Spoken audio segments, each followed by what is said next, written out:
भारत सरकार के शिक्षा मंत्रालय तथा पांडिचेरी केंद्रीय विश्वविद्यालय के हिंदी विभाग द्वारा विगत करीब 2 वर्षों से इस आभासी पटल पर चलाए जा रहे अंतर्राष्ट्रीय ज्ञान अनुष्ठान के अंतर्गत आज 50वीं अंतर्राष्ट्रीय कार्यशाला, जिसका विषय है भाषा, प्रौद्योगिकी और अनुवाद के बीच अंतर संबंध। इस अवसर पर मैं आप सभी का उमेश कुमार प्रजापति उर्फ फलक हार्दिक स्वागत अभिनंदन करता हूं।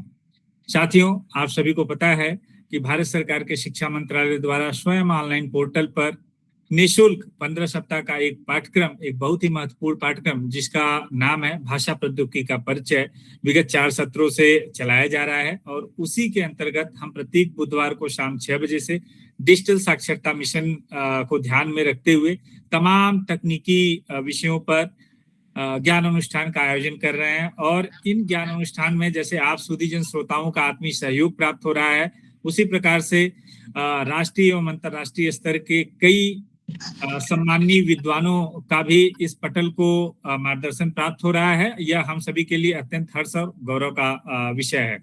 आज इसी क्रम में इस विषय पर भाषा प्रौद्योगिकी और अनुवाद के बीच अंतर संबंध, इस महत्वपूर्ण विषय पर हमारी ज्ञान चेतना को जगाने के लिए, हमें एक नई ज्योति प्रदान करने के लिए हमसे जुड़े हुए हैं आचार्य जगदीश शर्मा, आचार्य अनुवाद अध्ययन एवं प्रशिक्षण विद्यापीठ इग्नू एवं पूर्व निदेशक अनुवाद अध्ययन एवं प्रशिक्षण विद्यापीठ इग्नू। मैं सर का हार्दिक स्वागत अभिनंदन करता हूं।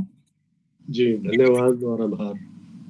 इसी कड़ी में लगातार जिनके मार्गदर्शन, जिनके प्रेरणा स्रोत से, जिनके अथक प्रयासों से हम इस ज्ञान अनुष्ठान को निःशुल्क आप लोगों तक घर घर तक पहुंचा रहे हैं, इसका एक ही उद्देश्य है कि डिजिटल साक्षरता मिशन को लेकर हम भारतीयों के अंदर या जो लोग भाषा चिंतक हैं उनके अंदर तकनीकी चेतना का विकास करें, ताकि हम हिंदी सहित अपनी तमाम भारतीय भाषाओं, बोलियों, उप बोलियों को संरक्षित एवं संवर्धित कर सकें। और इसी कड़ी में जो हमारे सुधीजन श्रोता आज इस पटल पर जुड़े हुए हैं, मैं देख पा रहा हूं कि भारत के विभिन्न प्रांतों के साथ साथ विश्व के अनेक देशों से जुड़े हुए हैं। मैं आप सभी का हृदय के अनंत गहराइयों से हार्दिक स्वागत अभिनंदन करता हूं। और अब मैं सीधे कार्यक्रम को आगे बढ़ाता हूं, चूंकि समय की अपनी महत्ता है, अपनी गति से आगे बढ़ रही है। तो आभासी पटल की जैसे गरिमा होती है, तो सबसे पहले मैं आचार्य जगदीश शर्मा सर का एक संक्षिप्त परिचय आप लोगों के समक्ष मैं रखता हूं। आचार्य जगदीश शर्मा, जिन्हें शब्दों के साधक और अनुवाद के अनन्य उपासक के रूप में हम जानते हैं, इसीलिए मैं अक्सर कहता हूं, कुछ लोग जीवन जीते हैं, कुछ लोग इतिहास रचते हैं। कुछ लोग जीवन जीते हैं, कुछ लोग इतिहास रचते हैं और कुछ अपनी साधना से पीढ़ियों का भविष्य गढ़ते हैं। आचार्य जगदीश शर्मा ऐसे ही विरले व्यक्तित्व हैं जिनकी यात्रा ज्ञान, भाषा, संस्कृति और अनुवाद के विराट संसार को एक पिरोती है। आप सभी से आग्रह है, अपने माइक को म्यूट रखें। संस्कृत में व्याकरणाचार्य के रूप में शब्दों की आत्मा को समझने वाले, शोध और चिंतन को जीवन का व्रत बनाने वाले आचार्य शर्मा ने शिक्षा की सीमाओं को कभी एक विषय तक सीमित नहीं रहने दिया। संस्कृत से लेकर दूरस्थ शिक्षा, पत्रकारिता से लेकर अनुवाद तक आपने ज्ञान के हर आयाम को अपनी साधना का हिस्सा बनाया है।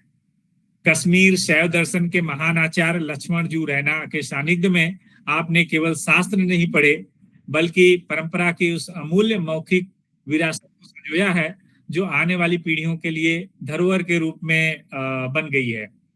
न्यूयॉर्क स्टेट यूनिवर्सिटी प्रेस की बहुचर्चित इंडोलॉजी श्रृंखला में शोध निदेशक के रूप में आपका योगदान भारतीय दर्शन को वैश्विक मंच तक पहुंचाने वाला सिद्ध हुआ है। स्पंद कारिका, शिव सूत्र, प्रत्यभिज्ञा कारिका, तंत्रलोक और अनेक कालजयी ग्रंथों में प्रकाशन में आपकी विद्वत्ता की अमिट छाप अंकित है।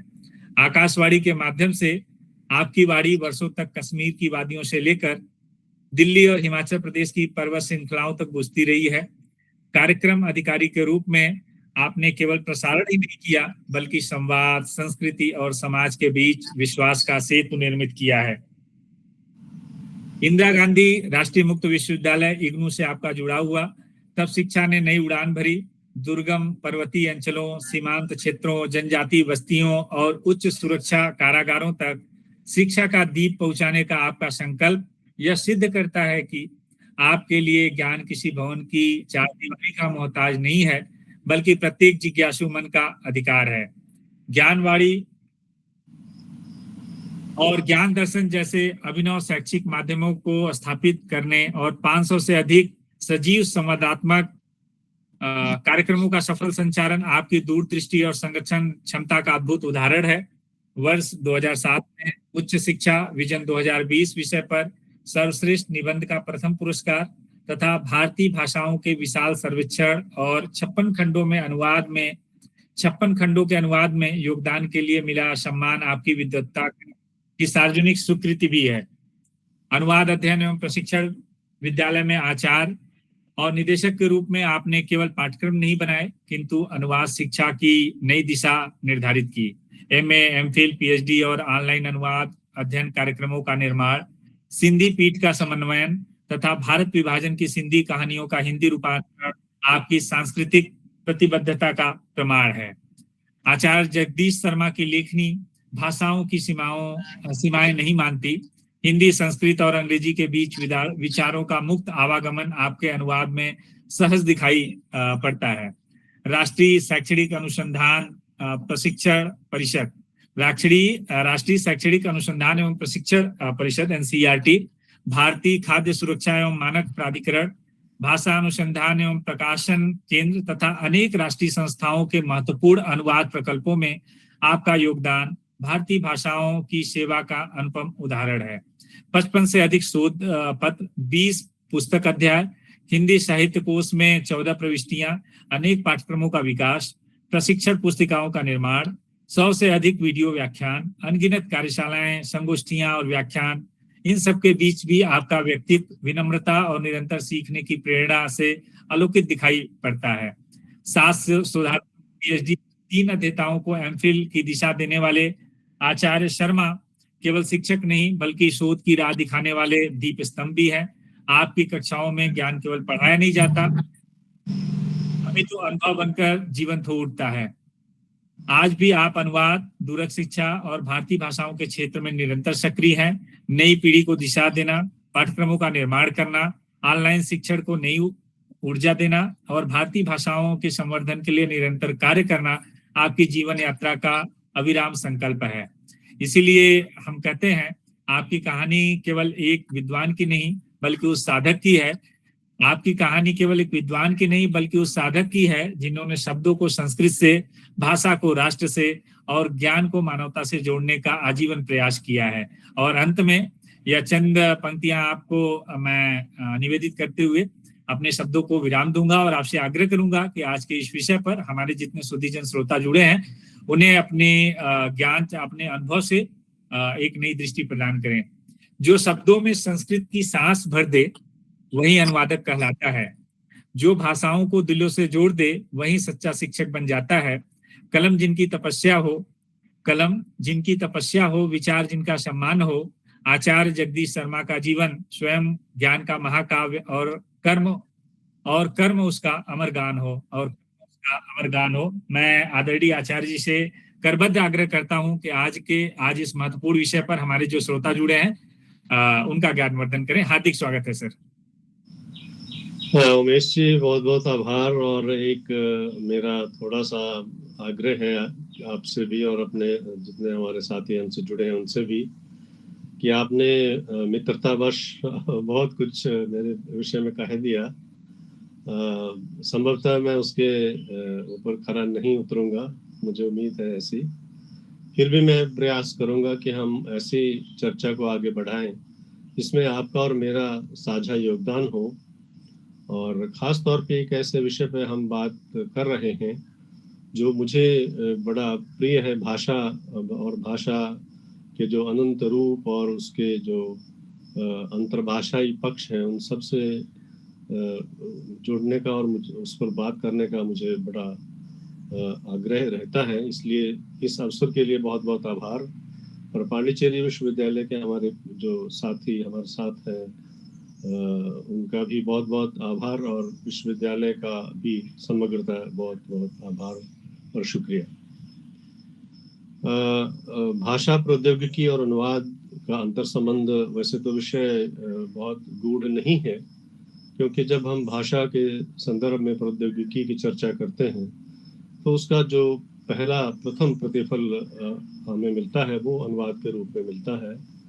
और अनुवाद अपने आप में कोई ऐसी गतिविधि नहीं है कि जिसको हम बड़े जटिल शब्दों में स्पष्ट करने की कोशिश करें। अनुवाद मूलतः एक आदान प्रदान है, आशय का, इंटेंट का, जो उसके बीच में कोई सूचना निविड होती है उसका आदान प्रदान है एक से अधिक भाषाओं के बीच में। इस प्रकार अनुवाद अपने आप में एक केवल अगर मुझे इसको परिभाषित करना हो तो मैं ये हमेशा ही कहता हूँ कि अनुवाद वास्तव में संवाद है, कम्युनिकेशन है।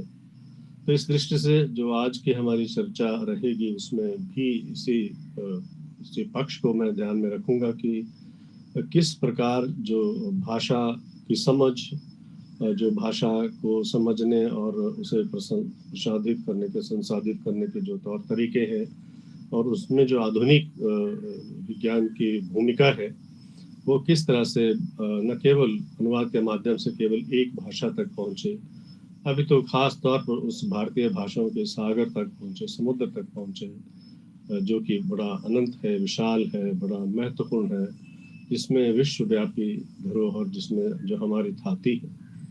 इसलिए मेरा ये प्रयास रहेगा कि हम भाषा प्रौद्योगिकी को एक ऐसे उपकरण के रूप में, एक ऐसे टूल के रूप में देखें कि वो भारतीय भाषा तक हमारी पहुंच को सरल बनाए, सुगम बनाए और सहज बनाए। इस सारे परिप्रेक्ष्य में मुझे लगा कि पहले बात होनी चाहिए भाषा पर, क्योंकि भाषा ही इस सारी चर्चा का गूढ़ और कूट विषय है।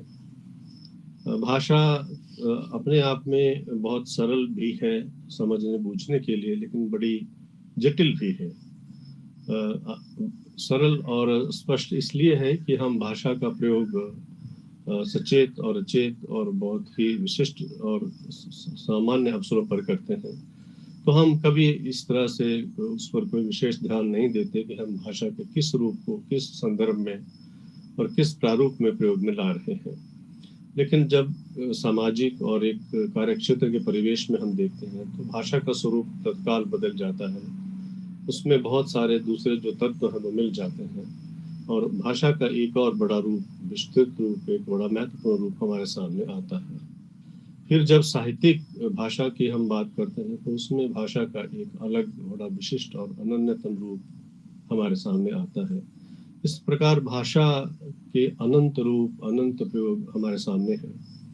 वैसे तो हम सामान्यतः भाषा को इसलिए इस रूप में जानते हैं कि भाषा विचारों, संवेदनाओं, सरोकारों, चिंतन प्रक्रिया इत्यादि को जब हम किसी दूसरे समाज, किसी दूसरे भाषा भाषी, किसी समभाषी व्यक्ति या समाज से साझा करते हैं या पढ़ लिख करके उसके साथ आदान प्रदान करते हैं, और अगर यूँ कहें कि अपनी भाषा को हम दूसरी भाषा भाषी व्यक्ति के समक्ष प्रस्तुत करते हैं, तो एक अनुवाद की प्रक्रिया सहज रूप में प्रारंभ हो जाती है। मूलतः भाषा जो है विचारों, संवेदनाओं, सरोकारों और चिंतन प्रक्रिया को या तो बोल करके या लिख करके या सुन करके जो आदान प्रदान की प्रक्रिया है उसी का एक ये साधन है। बस हम सब जानते हैं कि भाषा के अनंत रूप हमारे सामने विद्यमान है, लेकिन आमतौर पर तीन रूप जो है उन्हें व्यवहारिक रूप में हम समझते हैं। सबसे प्रमुख है लिखित रूप, दूसरा मौखिक और तीसरा सांकेतिक रूप, जिसको हम सिम्योटिक्स भी कहते हैं। आपने देखा होगा कि सड़क पर जब किसी सूचना पट्ट को हम देखते हैं तत्काल हम कुछ न कुछ जो कार्रवाई करते हैं या उससे एक नए पाठ का जो है पठन या नए पाठ की जानकारी हम लेते हैं, तो वह भी भाषा का एक रूप है और भाषा वैज्ञानिक उसे बड़ा विशिष्ट भाषा रूप मानते हैं। भाषा के जो कार्य हैं, भाषा के जो उपादान हैं, भाषा की जो हमारे ऊपर कृपा अनुकंपा है वो बड़ी व्यापक है, बहुत ही ईश्वरीय है। इसलिए कुछ लोगों ने कहा कि भाषा जो है बड़ा ईश्वरीय उपहार है, गॉड गिफ्ट है। और फिर संपूर्ण प्राणी जगत की अपनी अपनी भाषा है। इस प्राणी जगत में केवल मनुष्य ही नहीं बल्कि पेड़ पौधे, पशु पक्षी भी प्राणी जगत का हिस्सा होने के नाते अपनी भाषा रखते हैं। हम सब ने देखा है कि मधुमक्खियों की अपनी एक विशिष्ट भाषा होती है। पेड़ पौधों में बहुत सारी पेड़ पौधों की जो प्रजातियां हैं, अगर उनसे हम उनको स्पर्श करते हैं तो वे मुरझा जाते हैं या अपने आप को समेट लेते हैं। इस तरह के बहुत सारे उदाहरण हमारे सामने हैं। प्राइमेट्स के उदाहरण हैं जो अपने अपनी विशिष्ट भाषा का प्रयोग करते हुए किसी आने वाले खतरे, किसी अपने प्राणी वर्ग के, अपने जंतु वर्ग के किसी हिस्से को सूचना देने के लिए प्रयोग में लाते हैं। लेकिन अगर चर्चा के संदर्भ में हम भाषा को रखते हैं तो सामान्यतः यही कहा जाता है कि जो मानव समाज की भाषा है उसे ही भाषा का दर्जा, भाषा का जो एक रूप है उसको मान्यता दी जानी चाहिए। भले ही ये बात स्पष्ट है, लेकिन हम ये नहीं मान सकते कि इस संपूर्ण प्राणी जगत में, जिसमें बड़ी मात्रा में मनुष्य के अलावा पेड़ पौधे, पशु पक्षी, अन्य जीव जंतु हैं, तो कुछ ना कुछ सांकेतिक, कुछ ना कुछ उनकी भी भाषा के रूप है। बहरहाल हमारे अध्ययन के केंद्र में मानव जगत की जो भाषा है वही है।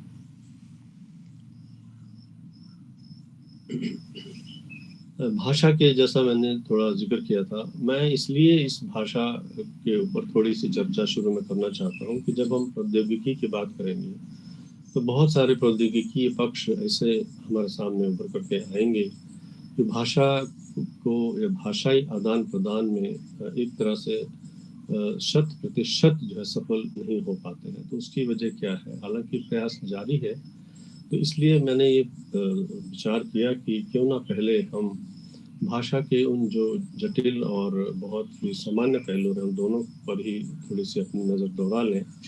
फिर हमारे सामने एक चित्र प्रस्तुत हो जाएगा कि ये भाषा असल में क्यों जटिल हो जाती है, क्यों सामान्य रह जाती है।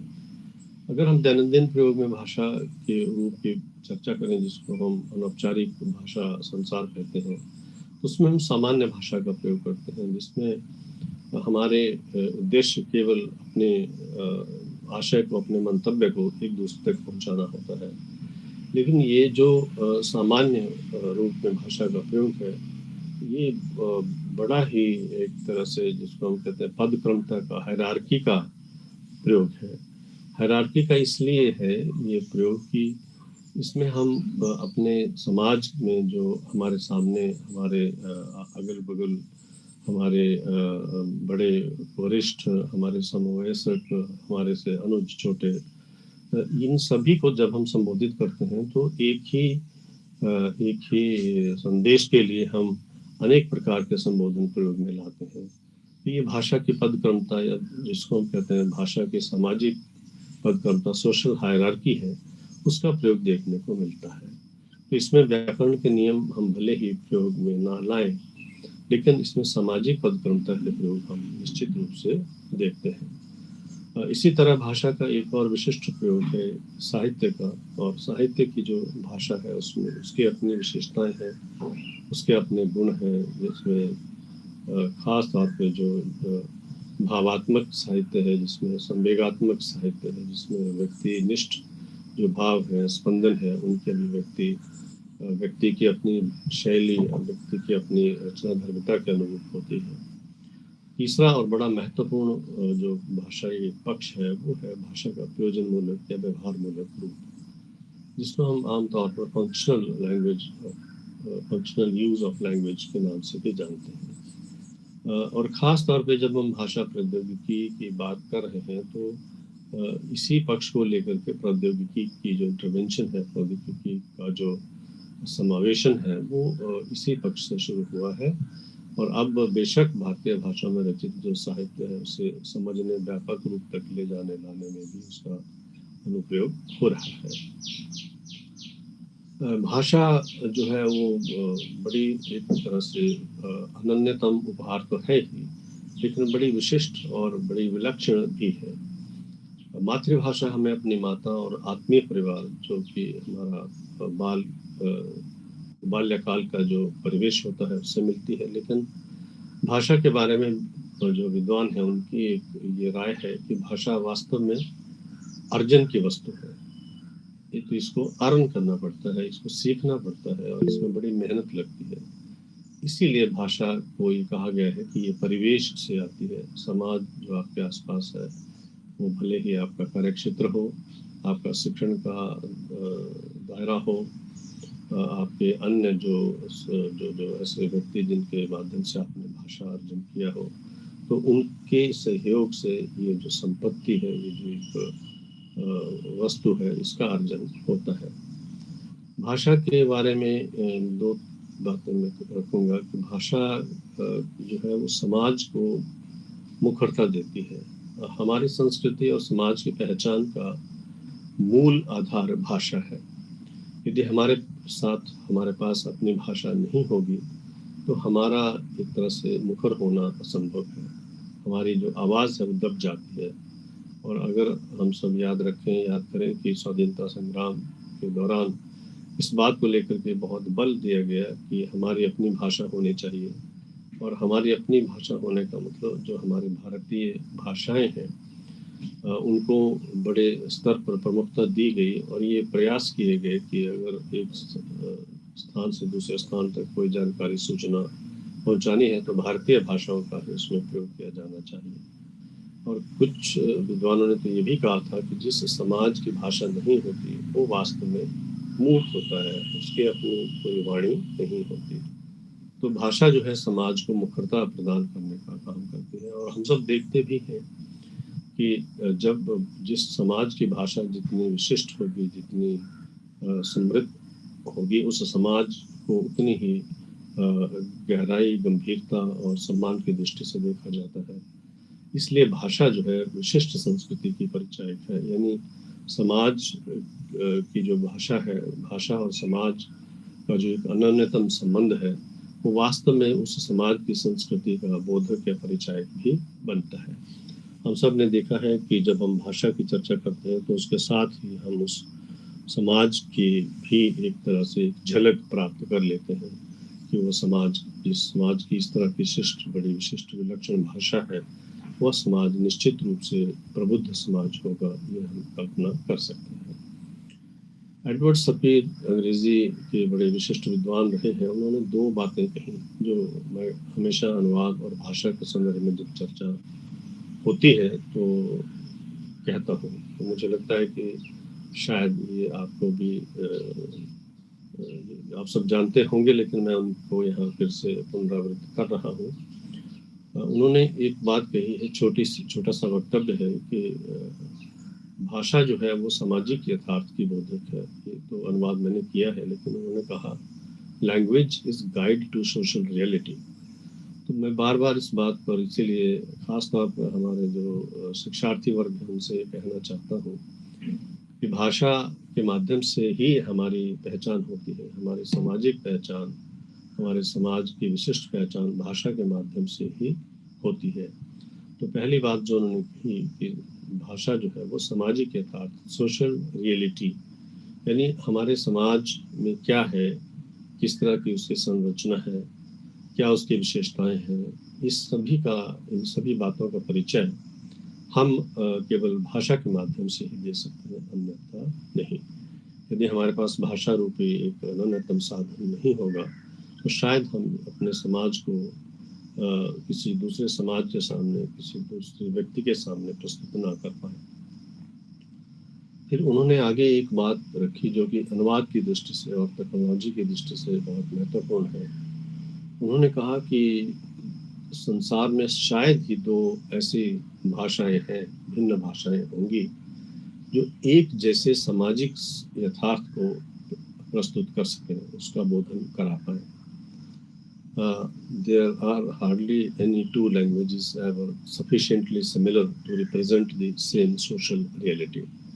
तो उनका ये जो कथन है ये बड़ा महत्वपूर्ण है। और ख़ास तौर पर जब हम अनुवाद की बात करते हैं और हम कहते हैं कि ये जो है श्रेष्ठ या एक उत्तम या यथेष्ट अनुवाद नहीं है, ये केवल अनुवाद है, तब हम कभी-कभी इस बात को भूल जाते हैं कि जब दो भाषाओं के बीच में अनुवाद होगा तो दो भाषाएं दो विभिन्न जो संसार हैं उनका निरूपण करती हैं। तो उन दोनों का जो निरूपण का तरीका है, निरूपण का जो एक विषय वस्तु होगी, वो एक समान नहीं हो सकती। इसीलिए जब हम एक भाषा से दूसरी भाषा में अनुवाद करते हैं तो कभी भी उसमें जो एक परफेक्शन है या जो जिसको हम कहते हैं परफेक्ट ट्रांसलेशन, यानी जो इसको हम कहें कि उत्तम अनुवाद जो है उसकी उम्मीद करना काफ़ी मुश्किल है। बहुत ही एक तरह से क्लिष्ट और जटिल आशा ही मानी जाती है। क्योंकि अनुवाद के बारे में एक चीज़ कही जाती है कि अनुवाद उस व्यक्ति, उस समाज के लिए है जो मूल को नहीं जानता। इस दृष्टि से जब हम स्रोत भाषा पाठ को लक्ष्य भाषा के माध्यम से व्यक्त करते हैं तो निश्चित तौर पर कुछ न कुछ उसका जो अंश है वो छूट ही जाता है, चाहे अनुवादक कितना भी विशिष्ट हो, कितना भी प्रयास करे, लेकिन प्रयास यही रहता है कि मूल के प्रति निष्ठा बनी रहे और मूल का जो आशय है, इंटेंट है, वो संपूर्ण रूप में प्रतिस्थापित या जो लक्ष्य भाषा है उसमें अभिव्यक्त किया जा सके। तो एडवर्ड सपीर की जो दो उक्तियाँ हैं ये अनुवाद और अनुवाद की कला को लेकर के बहुत महत्वपूर्ण है। हालांकि ये भाषा के संदर्भ में है, लेकिन अनुवाद की जो एक परफेक्शन की बात की जाती है, उम्मीद की जाती है रादर, उस सिलसिले में ये जो एक यथार्थ है उसका बोध अवश्य कराती है। और दूसरी बात ये है कि जब दो भाषाओं के बीच में अनुवाद की बात होगी तो हम सब जानते हैं कि प्रत्येक भाषा की अपनी निश्चित व्याकरण व्यवस्था होती है। हिंदी अंग्रेजी की अलग अलग जो है व्याकरणिक ग्रामेटिकल स्ट्रक्चर है, उनकी अपनी एक लिखने की शैली है, कर्मवाच्यता है,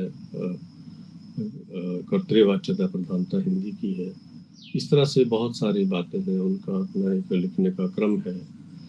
तो ये अपनी अपनी जो निश्चित व्याकरणिक व्यवस्था है, और जब इस प्रकार की दो व्याकरणिक व्यवस्थाओं के बीच में हम एक तरह से संदेश को अवतरित करने की कोशिश करते हैं तो जाहिर है कि उसको बहुत काट छांट करके उसको कोशिश की जाती है कि वो एक तरह से व्यावरणीय, प्रयोज्य और एक संपूर्ण जो संवाद है, कम्युनिकेशन है, वो बन पाए।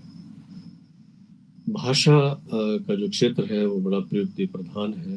आपने देखा होगा प्रयुक्ति यानी जो अंग्रेजी में जिसको हम रजिस्टर कहते हैं, हर भाषा की जो अपनी एक शैली है उसमें अर्थ ग्रहण की अपनी एक विशिष्ट परंपरा है। लेकिन जो दो तीन बातें भाषा के सिलसिले में मैं हमेशा कहता हूँ और उन पे मुझे अच्छा लगता है बात करना, वो ये है कि भाषा बहुत ही परिवर्तनशील है। ये तो कहावत है ही कि कोस कोस पर बदले पानी, चार कोस पर बदले बानी। तो ये जो चार कोस पर बानी बदलने की बात की जाती है, ये भारतीय संदर्भ में बहुत ही सटीक कथन है। हम देखते हैं कि कुछ अंतराल के बाद भाषा का रूप बदल जाता है। भले ही शब्द का जो रूप भंडार है, मूल शब्द वही रहे, लेकिन उसमें कुछ ना कुछ जो है अनुतान उसका जो एक स्वरूप है वो निश्चित रूप से प्रयोग में भिन्न दिखाई देता है। तो ये भाषा की विशेषता है, भाषा की अपनी विशिष्टता है। लेकिन भाषा को समझने, उसे जानने, उसे पढ़ने, उसका अध्ययन करने और उसके माध्यम से अनुवाद करने के लिए निश्चित रूप से जटिलता उत्पन्न करता है। लेकिन ये भाषा की अपनी एक विलक्षणता भी है कि वो इतने अनंत रूपों के होते हुए भी अपने आप में संवहन एक से दूसरी भाषा में संवाद के आने जाने, आदान प्रदान को सुगमित करती है, उसको फैसिलिटेट करती है। भाषा बहुआयामी है, बहुत सारे भाषा के डायमेंशंस हैं, बहुत सारे उसके रूप हमारे सामने आते हैं, उसके प्रकार सामने आते हैं, उसमें परिवर्तन बहुत तेजी से होते हैं। और फिर भाषा तो जो है वो सबसे बड़ा जो भाषाई गुण है वो मैंने इसमें नहीं लिखा है, वो है उसका एक तरह से आर्बिट्रेरियस, मनमानापन। भाषा जो है वो एक बहते नदी की तरह है जिसका धर्म है अपने कूल यानी तटों को तोड़ना। व्याकरण भले ही लाख कोशिश करे, लेकिन इसके बावजूद भाषा अपना स्वरूप स्वयं निर्धारित करती है, अपना मार्ग स्वयं जो है वो निर्धारित करती है और सतत कलकल करती हुई बहती जाती है, अपना संदेश देती जाती है। इसलिए भाषा जो है बहुत ही स्वच्छंद है, बहुत ही मनमानापन करने वाली एक वस्तु है। बहुत ही आर्बिट्रेरीनेस की जो विभिन्नता है वो उसमें निहित है। लेकिन हम सब जानते हैं कि जो भाषा ठहर गई वो भाषा जो है वो कभी ना कभी उसका जो है अवसाद हो जाता है। इसलिए वही भाषाएं जिंदा रहती हैं, वही भाषाएं पनपती हैं जो लगातार नवोन्मेषित होती रहती हैं, उनमें नया साहित्य रचा जाता है। वे लगातार अपने परिवेश से शब्दों को ग्रहण करती हुई आगे बढ़ती रहती हैं। और मुझे प्रसन्नता है ये कहती है कि हिंदी भाषा ने इस दृष्टि से अपने आप को सदैव नवोन्मेषित में रखा है और बड़ी मात्रा में नए शब्दों को, नई शैलियों को ग्रहण करके एक तरह से जो कार्यक्षेत्र की भाषा के रूप में और इसके अतिरिक्त जो एक विश्व व्यापार की जो भाषा है, वैश्विक भाषा की ओर ये भाषा अग्रसर है। तो हिंदी में ये एक विशेष गुण है कि वो सहज रूप में बाह्य स्रोतों से शब्दों को ग्रहण कर लेती है और अपने शब्द भंडार को पुष्ट और समृद्ध करती रहती है। मैंने अभी एक थोड़ा सा संकेत किया था कि जब हम भाषा के सामान्य प्रयोग की बात करते हैं तो उसमें सोशल हायरार्की, सामाजिक पदक्रमता का बड़ा योगदान होता है। हम एक ही बात कहने के लिए किसी अगर अपने किसी वरिष्ठ अपने पिताजी या माताजी, दादाजी से कुछ कहना है तो हम बहुत ही सम्मानपूर्वक, संदेश वही होता है लेकिन उसको प्रस्तुत करते हैं। अपने समावेश को हम अलग तरीके से संबोधित करते हैं, जबकि अपने से छोटे, अपने अनुज, अपनी बहन या किसी ऐसे व्यक्ति को जो समाज में हमसे छोटा हो, उसको जब हम संबोधित करते हैं तो हम एक अलग शैली में बात करते हैं। तो ये जो शिष्ट प्रयोग है भाषा के, ये समाज सापेक्ष, समाज विशिष्ट होते हैं। हमने देखा है कि यू का जो प्रयोग है, YOU का जो प्रयोग है, अंग्रेजी भाषा में उसको आप किसी भी व्यक्ति के लिए कर सकते हैं, लेकिन हिंदी में तुम, तू, तूने, आप, आपने, ये 4-5 जो प्रयोग हैं ये सामाजिक पदक्रमता के अनुसार इनका प्रयोग होता है। इसलिए भाषा में जो एक सोशल हायरार्की है वो खास तौर पर भारतीय समाज की विशेषता है। हो सकता है कि किन्हीं अन्य समाजों में भी इस तरह के प्रयोग हों, लेकिन अगर हम सामान्यतः जो अंग्रेजी परिवेश की भाषाओं या अंग्रेजी के अपने परिवेश पर ध्यान देते हैं तो इस तरह की सामाजिक पदक्रमता, सोशल हायरार्की है, वो उतनी अधिक जटिल नहीं दिखाई देती। इसलिए जब भी हम अनुवाद करें, जब भी हम अनुवाद के जो टूल्स हैं उनका प्रयोग करें जिसको, और जब उसका हम पश्चात संपादन करने की बात करें तो हमें ये ध्यान में रखना होगा कि कहीं जो हमारी प्रौद्योगिकी है, टेक्नोलॉजी है, उसने उस सामाजिक पदक्रमता का ध्यान रखा है या कहीं उसका उल्लंघन तो नहीं हो गया है। भाषा के संदर्भ में एक छोटी सी बात और मैं रखना चाहता हूँ, वो ये है कि भाषा जो है बड़ी ही फ्लूइड, बड़ी ही एक तरह से लोच वाली वस्तु है, कमोडिटी है। इसमें जो द्रव्यता है, जो नम्यता है, ये भाषाई प्रयोग को अनंत रूप देने में इसकी सहायता करती है। लेकिन यही जो लोच है, यही जो नम्यता है, फ्लूइडिटी है, उसका जो प्रवाहमान होना है, ये जब अनुवाद की बात आती है तो एक बड़ा संकट पैदा कर देती है।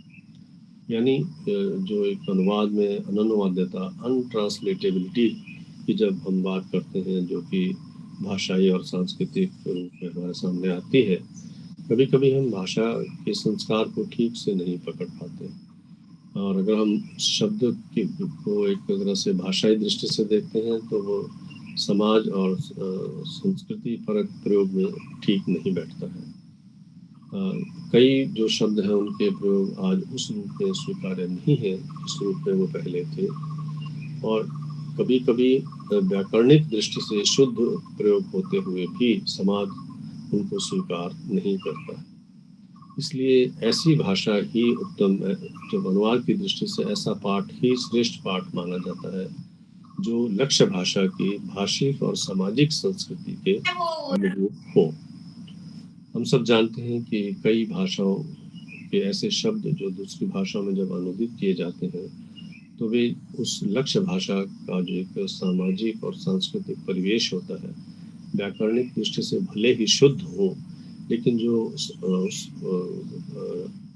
समाज विशेष की संस्कृति है, उसमें वे शब्द जो है उस रूप में स्वीकार्य नहीं होते। इसलिए भाषा की जो नम्यता है, जो उसकी एक फ्लेक्सिबिलिटी है, जो उसकी फ्लूइडिटी है, जो उसकी द्रव्यमानता का गुण है, ये जहाँ भाषा के प्रयोग की दृष्टि से बहुत ही एक अनन्यतम उसका गुण है, वहीं अनुवाद की दृष्टि से ये जो अनट्रांसलेटेबिलिटी अनुवाद में एक बड़ा चर्चा का बिंदु होता है, उसका निर्माण करती है और अनुवाद के लिए जटिलताएं पैदा करती है। इसलिए ये आवश्यक है कि ऐसे पाठ का निर्माण किया जाए जो न केवल भाषिक दृष्टि से लिंग्विस्टिकली जो हमारा लक्ष्य भाषा का संसार है उसमें स्वीकार्य हो, अपितु वो सांस्कृतिक दृष्टि से भी स्वीकार्य होना आवश्यक है।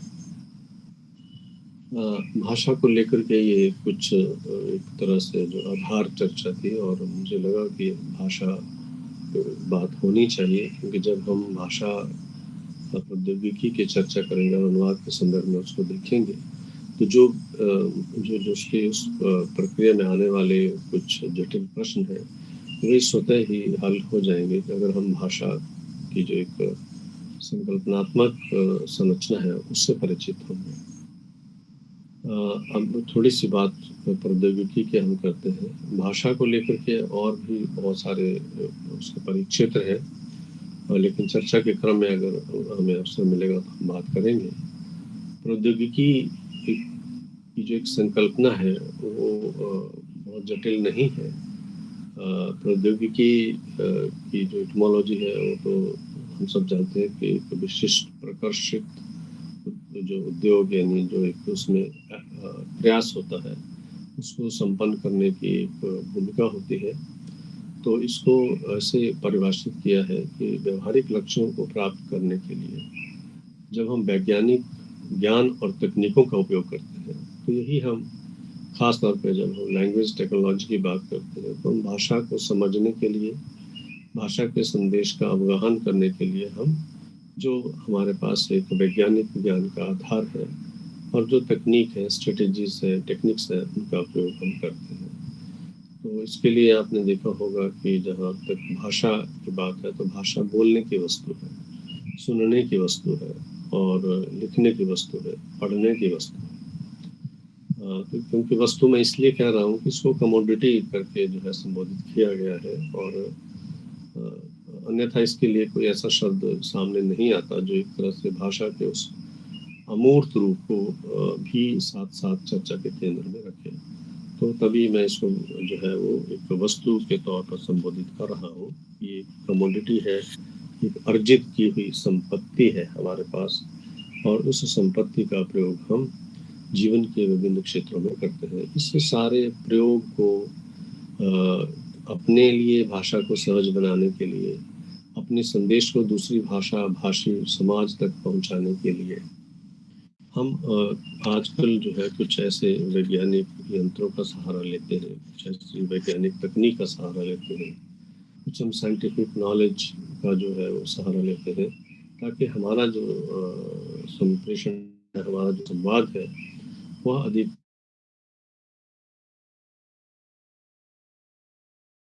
प्रभावी हो जाए, अधिक त्वरित हो जाए।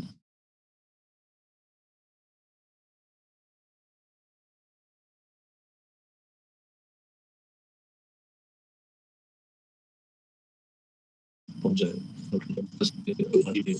आयाम है, जो सामान्य भाषा के प्रयोग है, परिवार और लघु समाज के साथ साथ जो हमारा व्यापक कार्यक्षेत्र और सामाजिक व्यवहार का क्षेत्र है, उसमें भाषा के प्रयोग को आसान और सुविधाजनक बना देते हैं। चूंकि जो प्रौद्योगिकी है, ये वास्तव में जो प्रौद्योगिकी का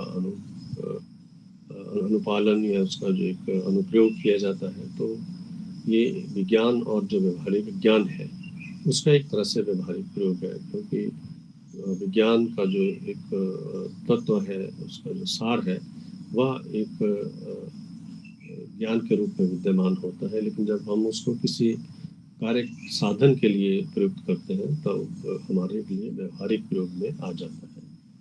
और इसका मुख्य जो उद्देश्य है वो हमारे समाज को, मानव समाज को आसान, सुगम और उन्नत बनाना है। 3 प्रकार के जो एक प्रौद्योगिकी के रूप हमारे सामने है, जैसे सॉफ्टवेयर, हार्डवेयर और ऑर्गवेयर। ऑर्गवेयर एक नया शब्द मैंने सुना, पढ़ा इसको, तो मैंने इसमें खोजबीन की तो लगा कि जो एक संस्थान विशेष के लिए जब हम किसी तरह के एक वैज्ञानिक ज्ञान और तकनीक के आधार पर किसी साधन की निर्मित करते हैं तो उसे ऑर्गवेयर का नाम दिया गया है। और फिर हम सब जानते हैं कि जो एक प्रौद्योगिकी वास्तव में करती क्या है। हम सब देखते हैं कि विज्ञान जो है वो वास्तव में ये तय करता है कि किस तरह से विभिन्न वस्तुओं की जो कार्यशैली है क्या है।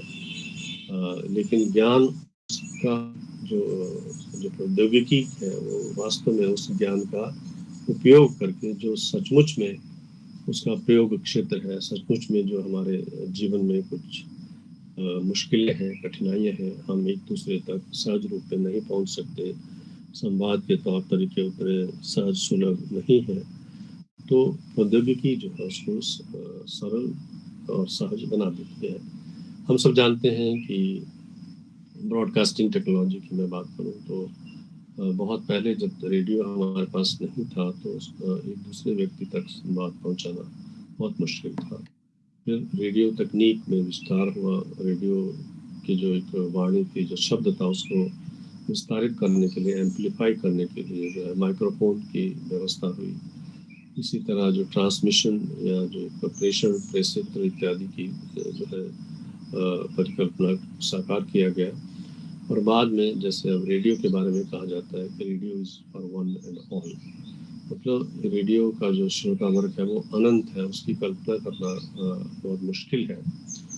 रेडियो जो है वो एक अनंत संसार को संबोधित करता है, एक ही समय में, एक ही गुणवत्ता से और एक ही संदेश को जो है वो तत्क्षण जो है उस विशाल समुदाय तक पहुंचा देता है। तो ये जो गुरुत्वाकर्षण की जो एक मैग्नेटिक फील्ड की जो जानकारी थी, ये वैज्ञानिक ज्ञान को व्यवहार में जो है वो तकनीक ने उसको सन्नद्ध किया, उसको परिचालित किया। और इस प्रकार जो है व्यावहारिक रूप में जब वैज्ञानिक ज्ञान हमारे सामने आता है विशिष्ट तकनीक के माध्यम से, तो प्रौद्योगिकी हो जाती है। तो यही भाषा के सिलसिले में भी है, जब हम एक भाषा के ज्ञान संपदा की जो उसमें धरोहर है, उसमें जो सूचना है, जानकारी है, उसको दूसरी भाषा में पहुंचाने के लिए हम किसी तकनीक, एक बुनियादी ज्ञान को व्यवहारिक रूप में लाते हैं, का उपयोग उसके लिए हो रहा है। इसीलिए अगर हम थोड़ा सा आगे बढ़ें तो हम देखते हैं कि बहुत सारी प्रौद्योगिकियों में 2-3 जो रूप हैं जिनको हम आमतौर पर प्रयोग में लाते हैं, जो भाषा प्रौद्योगिकी के रूप में जानी जाती है, वे काफ़ी चर्चित है, हम सब उनसे परिचित हैं। मशीनी अनुवाद प्रणाली जो है इसमें बहुत महत्वपूर्ण है, यानी मशीन द्वारा अनुवाद। इसके बारे में हम सब पढ़ते आ रहे हैं कि एक फुली ऑटोमेटिक मशीन ट्रांसलेशन की बात की जाती है, फिर मानव संसाधित मशीन अनुवाद की बात की जाती है, फिर मशीन साधित अनुवाद, मानवीय अनुवाद की बात की जाती है, और जाने पर बहुत सारे रूप इसके हमारे सामने आते हैं। लेकिन कुल मिलाकर के जो एक मशीनी अनुवाद प्रणाली है आज वो बहुत ही व्यापक पैमाने पर उसका प्रयोग हो रहा है। हालांकि जो मशीनी अनुवाद प्रणाली है उसके अपने कुछ अभी पक्ष हैं जिन पे हम चर्चा करेंगे और जिन पे वैज्ञानिक भी लगातार अपनी नज़र दौड़ाए हुए हैं। लेकिन एक मशीन अनुवाद प्रणाली में जो स्वचालित अनुवाद प्रणाली है उसमें आज 2-3 प्लेटफॉर्म देखते हैं जिनमें आप देखते हैं कि कुछ जो Google translate, deep learning translate और इस तरह के कुछ अन्य प्रणालियां भी हैं जो बिना मानव हस्तक्षेप के सामग्री का जो है तुरंत अनुवाद कर रही हैं। ये बात अलग है कि वो कितना स्वीकार्य है और उसके पश्चात संपादन में कितना समय लगता है। ये जो अनुदित की जाने वाली सामग्री है उसकी जो शैली क्या है, उसका स्वरूप क्या है, वो किस प्रकार की सामग्री है, उस पर भी बड़ी मात्रा तक निर्भर करता है। लेकिन ये एक सामान्य सा एक निष्कर्ष आज हमारे सामने आता है। जब मैंने इस पे थोड़ा सा अध्ययन किया तो मैंने ये पाया कि जो सूचनात्मक सामग्री है, सूचनात्मक सामग्री के बारे में मैं थोड़ा सा स्पष्ट कर दूं कि दो ही प्रकार की सामग्री हमारे सामने आती है, एक साहित्यिक और एक सूचनात्मक। जितनी भी हमारी फंक्शनल लिटरेचर है, जो एक व्यवहार मूलक जो साहित्य है या व्यवहार मूलक जो भाषा है, वो मूलतः सूचनात्मक है। इसमें प्रशासनिक भाषा भी सम्मिलित है, इसमें व्यापार वाणिज्य की भाषा सम्मिलित है, जिसमें रेडियो टेलीविज़न संचार माध्यमों की भाषा है, जिसमें खेलों की भाषा है। तो ये सारी जो भाषा की एक सरणियाँ हैं, ये सभी जो है किसी न किसी रूप में सूचनात्मक पुट लिए हुए होती हैं।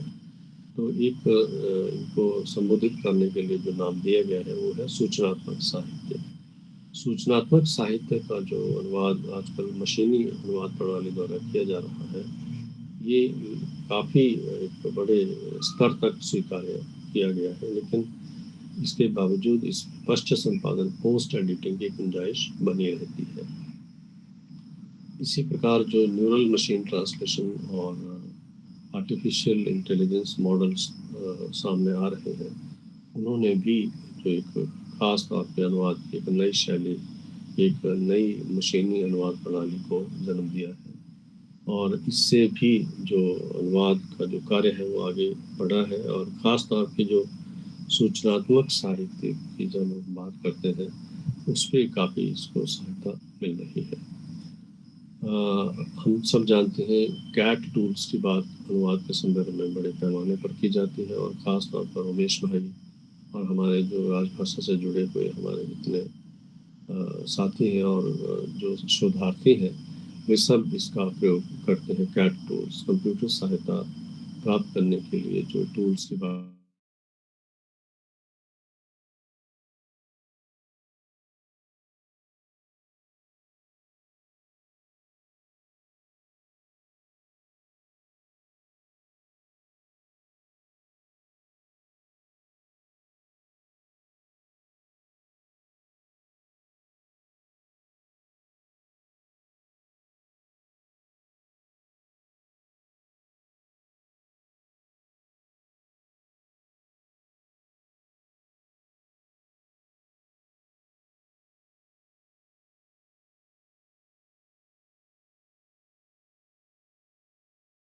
जो जुड़ी है अभी हाल फिलहाल में, तो ये है ट्रांसलेशन मेमोरी टीएम।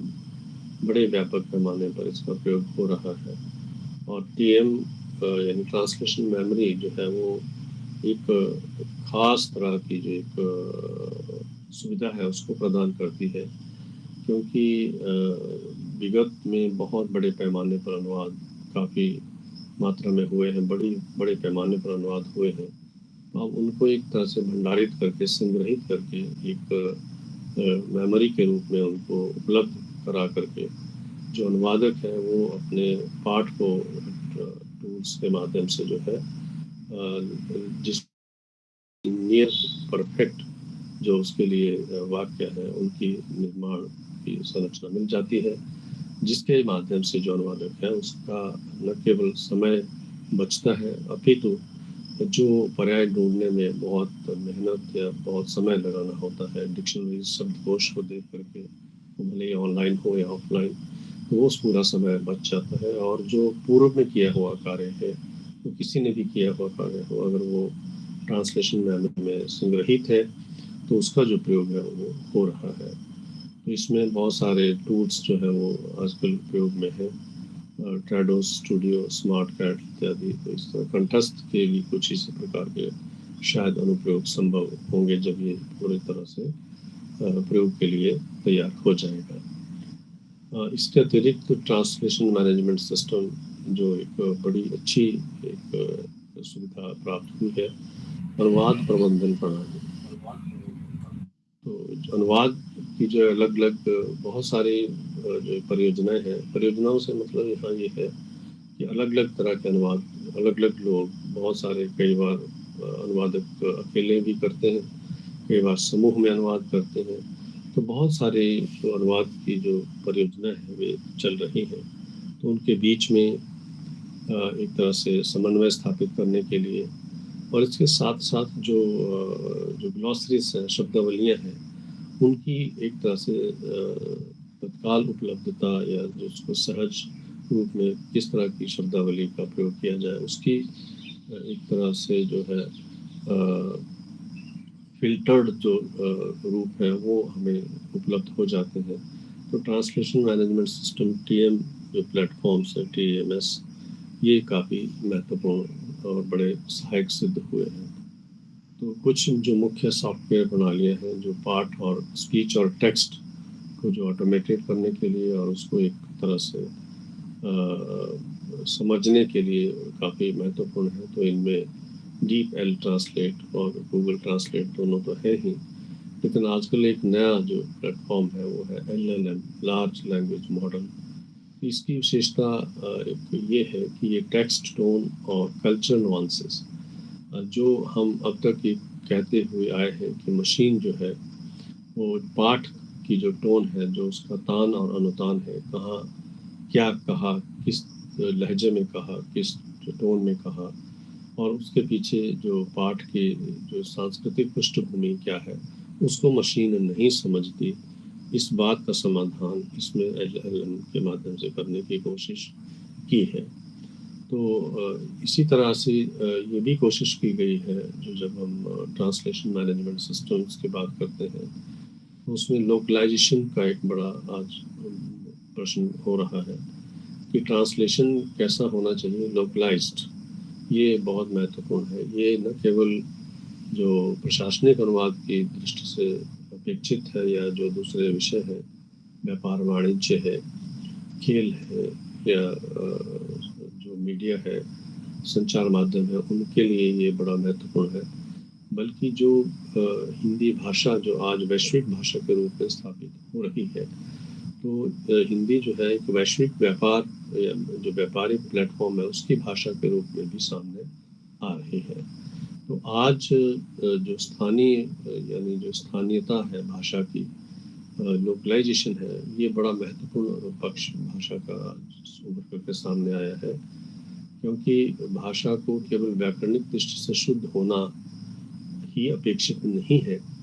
जब हम अनुवाद करते हैं तो जो हमारा लक्ष्य भाषा पाठ है वो उस पूरी स्थानीयता के अनुरूप भी होना चाहिए, और स्थानीयता के अनुरूप होगा तभी वो अपना जो उद्देश्य है उसको पूरा कर पाएगा। तो इसके लिए जो ट्रांसलेशन मैनेजमेंट सिस्टम है, ये उस मूल जो फाइल्स हैं, जो जब इसमें संग्रहित जो जानकारी है उसका संपर्क देता है, तो उस मूल जो फाइल है उसमें जाने की भी सुविधा प्रदान करता है, जहां उस संकल्पना को संरचित किया गया, संग्रहित किया गया।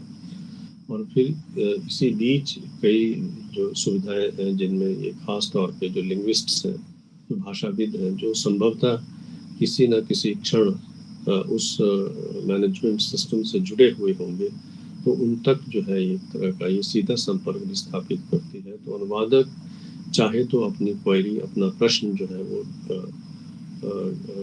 जो लाइव डाल करके उसका जो समाधान है वो कुछ सहायता जो है वो भी पूछ सकता है।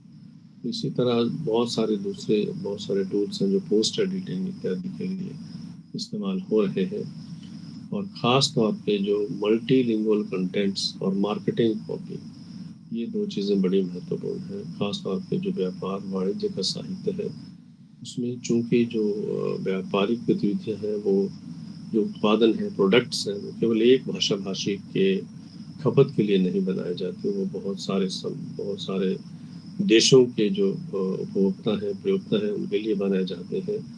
तो आज ऐसे टूल्स हमारे सामने हैं, जनरेटिव आर्टिफिशियल इंटेलिजेंस और लार्ज लर्निंग प्लेटफॉर्म्स जो हैं, तो ये ऐसी सुविधा प्रदान करते हैं कि केवल एक ही प्रयास से जो है वो बहुत सारी भाषाओं में मल्टीलिंगुअल कंटेंट्स जो है वो तैयार हो जाते हैं, और न केवल तैयार ही होते हैं, बल्कि किस रूप में उनको स्थानीय समाज के लिए विशिष्ट स्वार्थ संबोधित किया जाए, उसका स्वरूप भी निर्धारित कर देते हैं।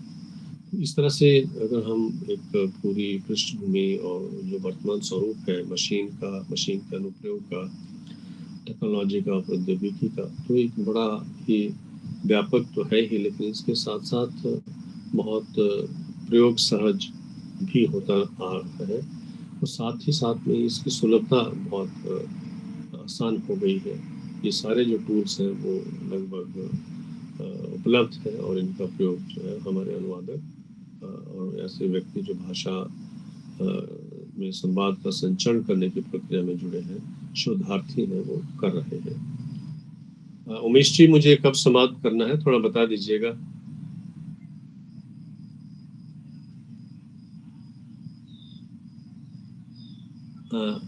उमेश जी, मुझे कब तक समय रहेगा? सर अभी समय है, आप अच्छा, ठीक जारी है, कर सकते हैं जी सर। ठीक।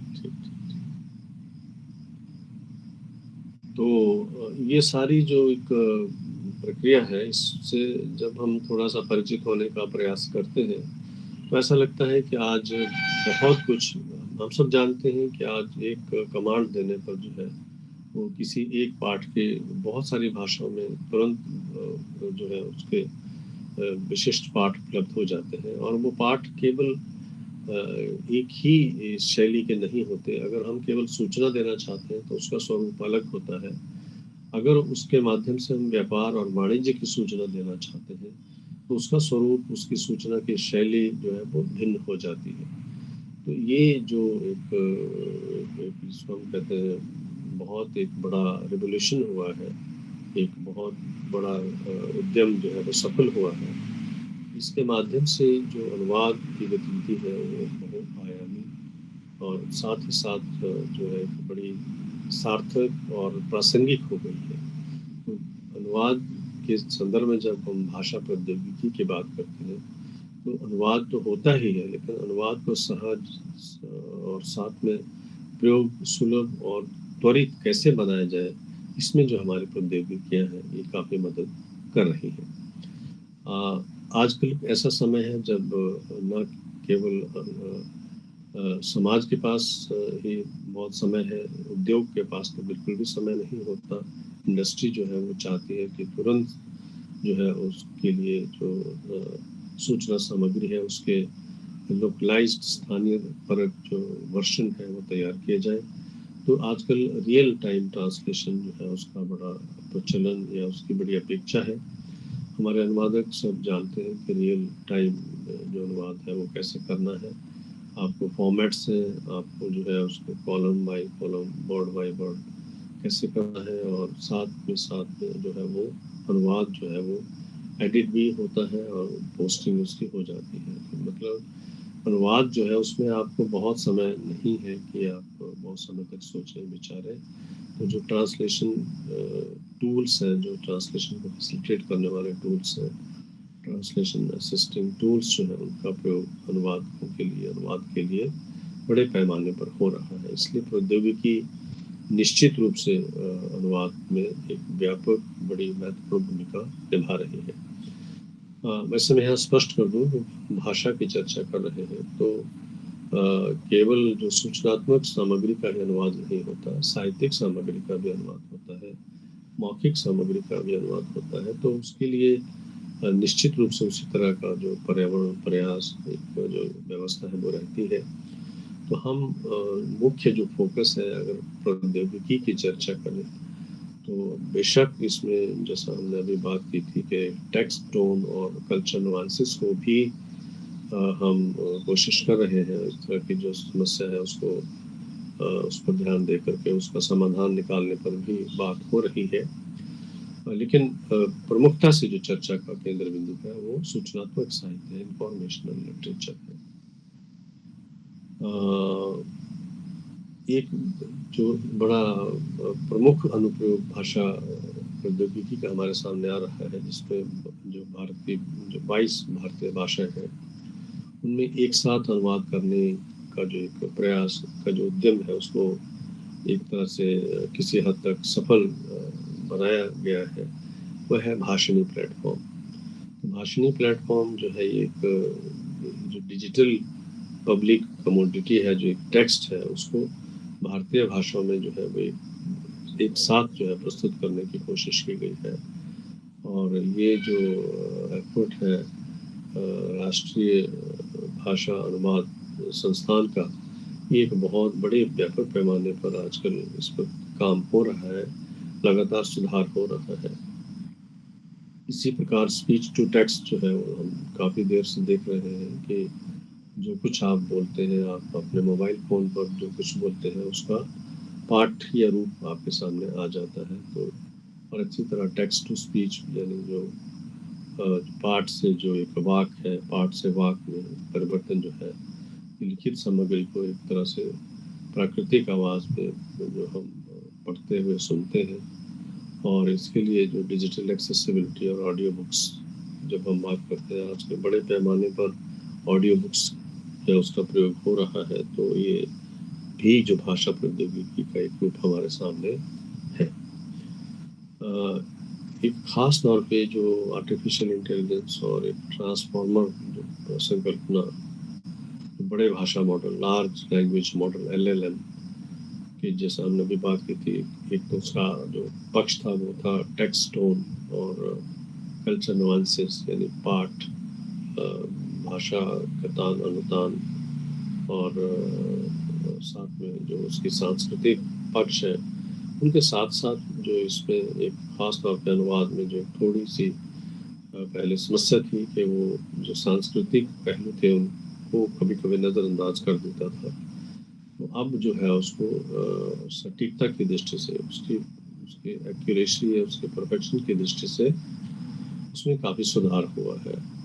और आज हम अगर जैसा मैंने अभी बात की थी आपसे कि जो प्रयोजनमूलक भाषाई क्षेत्र है, फंक्शनल एरियाज ऑफ लैंग्वेज है, जिसमें तकनीकी शिक्षा, स्वास्थ्य सेवा, न्यायपालिका और इसी प्रकार जो संचार माध्यम है, खेल का जो क्षेत्र है, व्यापार वाणिज्य का क्षेत्र है, उसमें काफ़ी उसका जो साहित्य है उसको अनुदित करने में काफ़ी सहायता मिली है।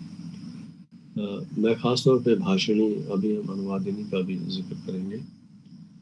भाषिणी का जो प्रमुख उद्देश्य क्या है? इसका प्रमुख उद्देश्य है जो है स्थानीय भाषा को संरक्षित करना और क्षेत्रीय समुदायों की जो भाषाएं हैं, उनकी जो ज्ञान परंपरा है, उसको डिजिटल दुनिया में सशक्त बनाना।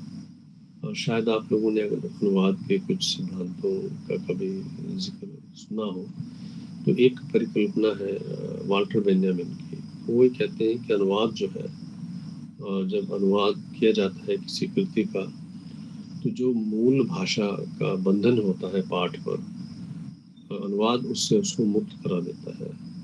और मुक्त कर ही नहीं कराता, बल्कि उसको एक उत्तरजीवितता, आफ्टर लाइफ प्रदान करता है। तो जो आफ्टर लाइफ की संकल्पना है, इसे जो हमारी भाषा प्रौद्योगिकी है, ये बड़ी हद तक जो है उसको इम्प्लीमेंट, उसको क्रियान्वित करती नज़र आती है। क्योंकि इससे भारतीय भाषाओं में, बेशक अभी 22 भारतीय भाषाओं में ये काम हो रहा है, लेकिन ऐसी आशा की जा सकती है कि आने वाले समय में ये जो बाकी की जो भाषाएं हैं उन पर भी लागू होगा। और हमारी जो भारतीय भाषाएं हैं उनमें जो निहित ज्ञान, सूचना और सांस्कृतिक सेतु के उल्लेख है, उनको हम जो हमारी मुख्य भाषाएं हैं उनके माध्यम से, या जो अन्य भारतीय भाषाएं हैं उनमें उन सारी चीज़ों को, उन सब जानकारियों को देखेंगे, पाएंगे।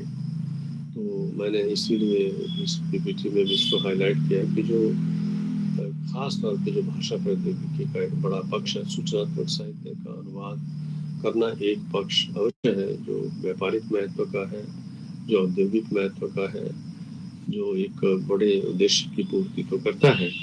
लेकिन अगर हम सामाजिक उद्देश्य की पूर्ति भाषा प्रौद्योगिकी के माध्यम से चाहते हैं, और मैं समझता हूँ कि किसी भी प्रौद्योगिकी का जो मूल उद्देश्य है वो केवल व्यापारिक हित नहीं, केवल प्रशासनिक हित नहीं, बल्कि सामाजिक हित होता है। समाज का हम कितना भला करते हैं, सामाजिक दायित्व का हम कितना निर्वहन करते हैं, उसमें वो प्रतिफलित होता है। मुझे लगता है कि इस दृष्टि से जो भाषणी का जो एक प्लेटफॉर्म तैयार हुआ है वो बहुत ही महत्वपूर्ण है, क्योंकि इससे जो भारतीय भाषाओं की जो ज्ञान संपदा है उसका संरक्षण तो होगा ही, लेकिन जो हमारी क्षेत्रीय जो रीजनल कम्युनिटीज़ हैं, जो रीजनल ग्रुप्स हैं, जिनकी कभी-कभी ऐसा लगता है कोई भाषा नहीं है, उनको भी हम जो है इस भाषणी प्लेटफॉर्म के माध्यम से जो है उनके ज्ञान और संपदा को बड़े प्लेटफॉर्म तक ले जाने में समर्थ हो सकते हैं।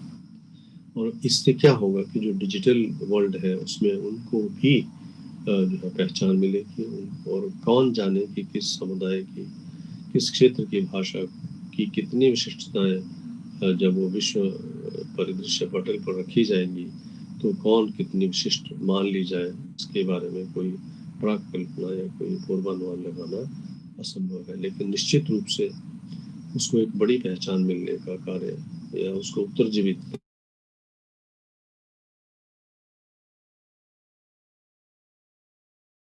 मिलती है।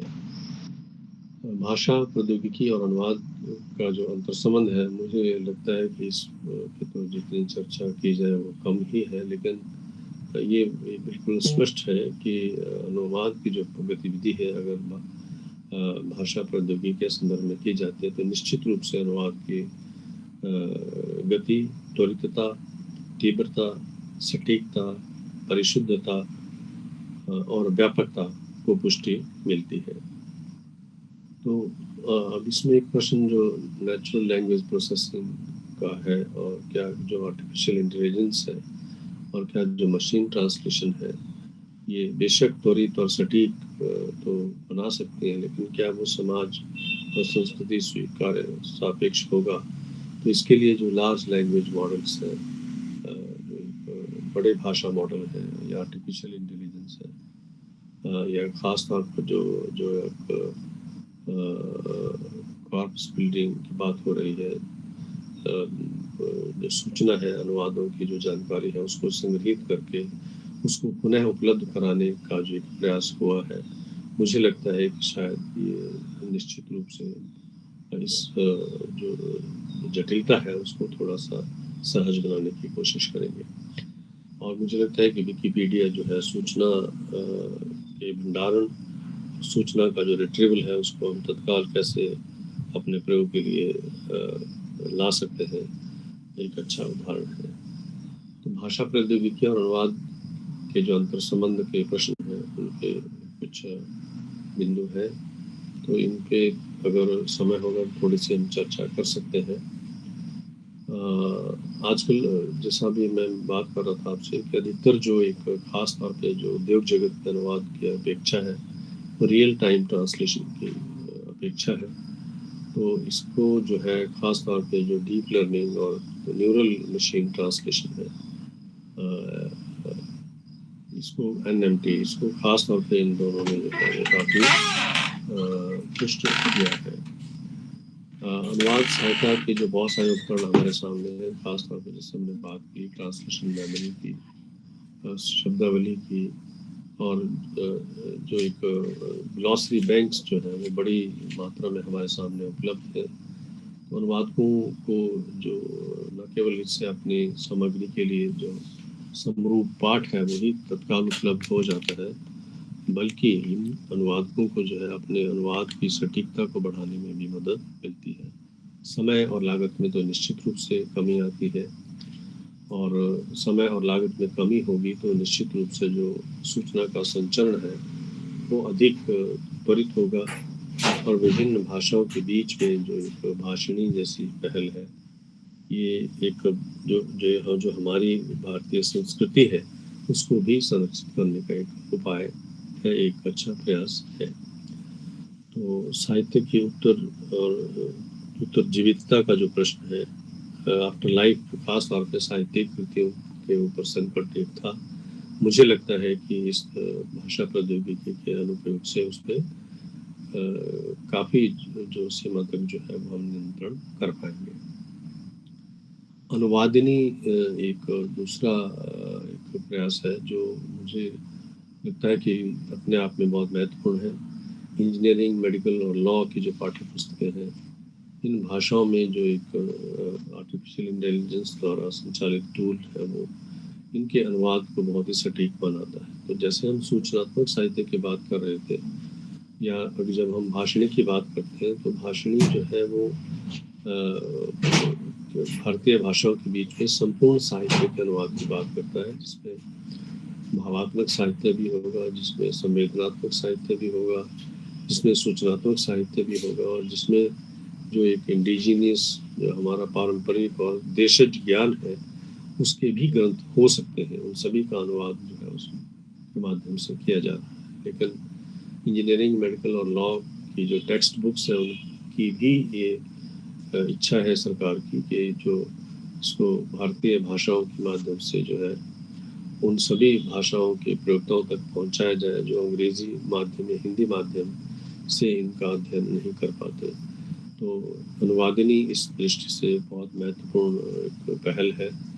और ई कुंभ जो पोर्टल है, उसके साथ खास तौर पर जो तकनीकी शिक्षा है, उसको मदर टंग, मातृभाषा में ये सुलभ कराने में मदद कर रहा है। Artificial intelligence for Bharat, IIT Madras का एक प्राकृतिक भाषा प्रसंस्करण है, NLP, उसका एक टूल है।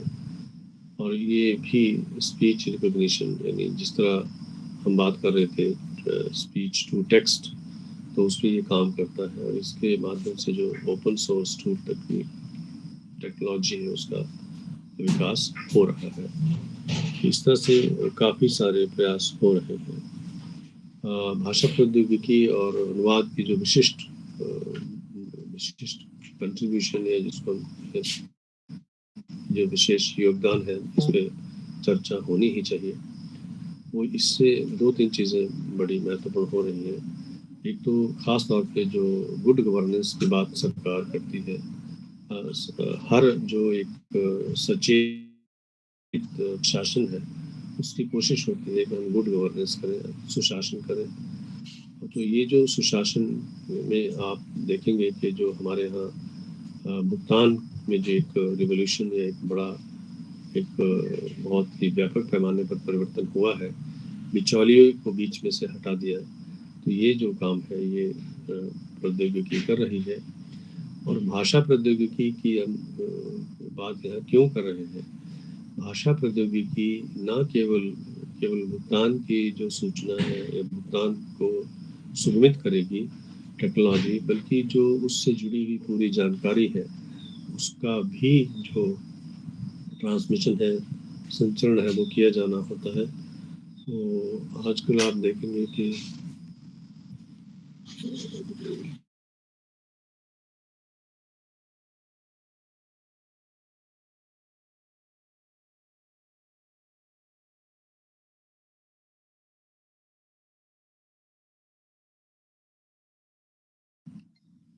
आजकल एक विशेष जो अभियान चला है, वो ये है कि जितनी भी राज्य सरकारों की या केंद्रीय सरकार की जो वेबसाइट्स हैं या जो दूसरी स्कीम्स हैं और जो दूसरी इमरजेंसी सर्विसेज हैं, उनको आप केवल हिंदी, अंग्रेजी, केवल एक ही भाषा के स्थान पर उनको जो है मल्टीलिंगुअल मीडियम से जो है उनको बनाया जा रहा है। उमेश जी, क्षमा चाहता हूँ, कल दिन भर ट्रैवलिंग में था, तो थोड़ा सा मेरा जो कंठ है वो थोड़ा मुश्किल उत्पन्न कर रहा है।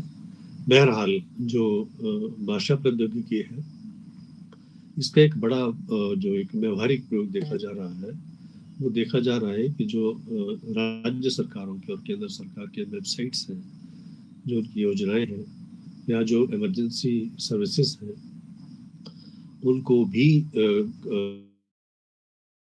जो लैंग्वेज टेक्नोलॉजी है उसके माध्यम से तत्काल जो है मल्टीलिंगुअल फॉर्मेट में तैयार किया जा रहा है। इसका एक बड़ा जनोपयोगी जो प्रयोग है वो सामने दिखाई देता है कि लोगों को सूचना अपनी अपनी भाषा में अपने अपने क्षेत्र के लिए जो प्रासंगिक सूचना है वो तुरंत मिल जाती है। राष्ट्रीय शिक्षा नीति NEP 2020 के अनुरूप जो स्वयं जैसा जो डिजिटल प्लेटफॉर्म है, उस पर सरकार ने एक वायदा किया है कि जो शिक्षा है वो क्षेत्रीय भाषा में ई-लर्निंग सामग्री और पाठ्यक्रमों के रूप में उपलब्ध होगी।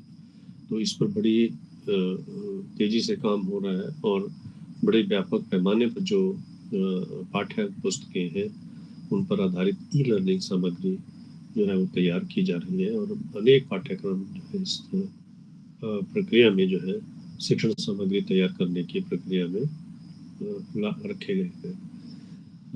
बार बार मैं इस बात पे ध्यान दे रहा था कि जो लोकलाइजेशन का जो प्रश्न है, लोकलाइजेशन का जो प्रश्न है वो बहुत महत्वपूर्ण है, खास तौर पे ई कॉमर्स और जो लोकल जो हमारा स्थानीय व्यवसाय है। हम भाषा को जो है वो अपने उस प्रयोग से अलग नहीं रख सकते यदि उसे जीवित रहना है, जो उसे जीवित रखने में मदद करती है। अगर भाषा किसी प्रयोग से हट जाती है तो जाहिर है उसका जो अंत होना निश्चित है। इस दृष्टि से अगर भाषाओं को सक्रिय रखना है, उनको जीवित रखना है, उनको एक तरह से स्वतः सामर्थ्य प्रदान करना है, तो उनको हमें जो विभिन्न प्रकार के जो प्रशासनिक सूचना और विभिन्न क्षेत्रों की प्रयोगात्मक गतिविधियां हैं उनसे जोड़ना पड़ेगा। इस दृष्टि से अगर हम भाषा प्रौद्योगिकी का ध्यान जो है ई कॉमर्स और स्थानीय व्यवसाय की तरफ देखें तो इसमें जो है भाषा प्रौद्योगिकी बहुत अपनी भूमिका निभा रही है। निश्चित रूप से जो ई कॉमर्स है, आज आपने देखा होगा कि जो उत्पाद है वे तुरंत जो उसके प्रयोक्ता है उनकी अपनी भाषा में उपलब्ध हो जाते हैं, अपनी भाषा शैली में उपलब्ध हो जाते हैं। तो ये जो स्थानीय तौर पर जो व्यवसाय है उसको जो लैंग्वेज टेक्नोलॉजी है वो काफ़ी संतुष्ट कर रही है। बात फिर वहीं आ जाती है कि जो लैंग्वेज टेक्नोलॉजी है उसने बहुत मेहनत की है, बहुत काम किया है। जो प्रौद्योगिकीविद है उन्होंने भी बहुत काम किया है, लेकिन हम सब जानते हैं कि प्रौद्योगिकी का जो जन्मदाता है वो स्वयं मानव मस्तिष्क है। इसलिए मानव मस्तिष्क जितना जो है तकनीक का प्रौद्योगिकी का विकसित होना अभी संभव नहीं है। और इस दृष्टि से जो देखते हैं कि अनेक अवसरों पर जो सांस्कृतिक संदर्भ है, जो इडियम्स है, मुहावरा है, जो मानवीय संवेदनाएं भावनाएं हैं, उनको मशीन को पूर्णतः समझने में कुछ कठिनाई अभी भी अनुभव की जा रही है। ये बात अलग है कि जैसा हम लार्ज लर्निंग मॉडल से हम बात कर रहे थे कि उन्होंने जो है टेक्स्ट टोन और कल्चर नुआंसेस को एड्रेस करने की कोशिश की है, लेकिन फिर भी मानव मस्तिष्क जिस तीव्रता और जिस जटिलता से सूचना को प्रस्तुत करता है, मशीन के लिए शायद उसका जो हर पक्ष है, उसका जो हर डायमेंशन है, जो उसके जो एक साथ मिलने वाले अनंत आयाम हैं, उनको समझना थोड़ा सा मुश्किल है। इसलिए किसी भी प्रकार का जो लैंग्वेज टेक्नोलॉजी से किया गया जो ट्रांसलेशन है, उसकी मदद से किया गया अनुवाद है, उसमें जो कुशल मानव अनुवादक है उनकी आवश्यकता बनी रहती है। तो इसलिए जो अनुवादक है उसकी जो प्रासंगिकता है वो समय के साथ बहुत पहले से बढ़ी है। बड़ी इस दृष्टि से है कि उसके लिए बड़े व्यापक पैमाने पर जो काम के अवसर बढ़े हैं, लेकिन इसके साथ साथ उन्हें अपने ज्ञान और जो तकनीक है उसको भी विकसित करने की चुनौतियां सामने आई है। तो मशीनी अनुवाद त्वरित है, सुलभ है, लेकिन इसके बावजूद जो भाषा के जो एक सूक्ष्म पहलू है, जो बड़े फाइनाइट उसके एस्पेक्ट्स हैं, जो बहुत ही जिनको हम जैसे न्यूरल मशीन ट्रांसलेशन की बात कर रहे थे, तो बहुत मुश्किल से जिनको पकड़ में लाते हैं। मैं बार बार इस बात पर चर्चा कर रहा था शुरू के प्रारंभ में, मशीनी अनुवाद की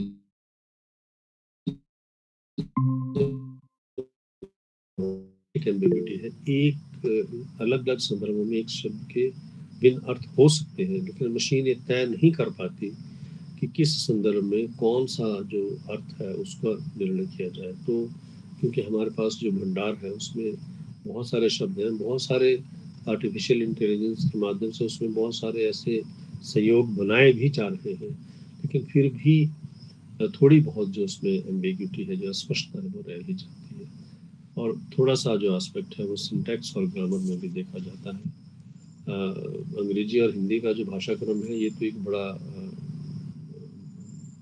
एक बड़ी स्पष्ट सी बात है, लेकिन इसके अतिरिक्त जो लिटरल ट्रांसलेशन कभी कभी मशीन से हो जाता है, तो उसे भी ध्यान में रखना होगा कि जो ह्यूमन मानव अनुवादक है वो उसको कैसे देखता है और कैसे उस चुनौती को पार पाता है।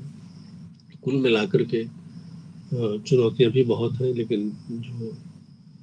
जो उसके प्रयोजन है वे भी बड़े व्यापक हैं।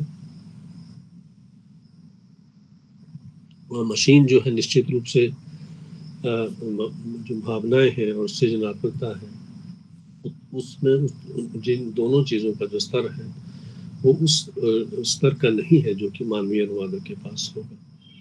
और कभी कभी जो साहित्य, कविता और भावनात्मक जो लेखन है, रचना है, उसमें जो शब्द सौंदर्य है, मशीन उसे पकड़ने में कई बार असमर्थ रह जाती है। और हम सब जानते हैं कि मानव विवेक जो है वो कब क्या कर दे, सृजनात्मक लेखन में क्या सृष्ट कर दे, क्या सृजित कर दे, इसकी परिकल्पना पहले से करना मुश्किल है।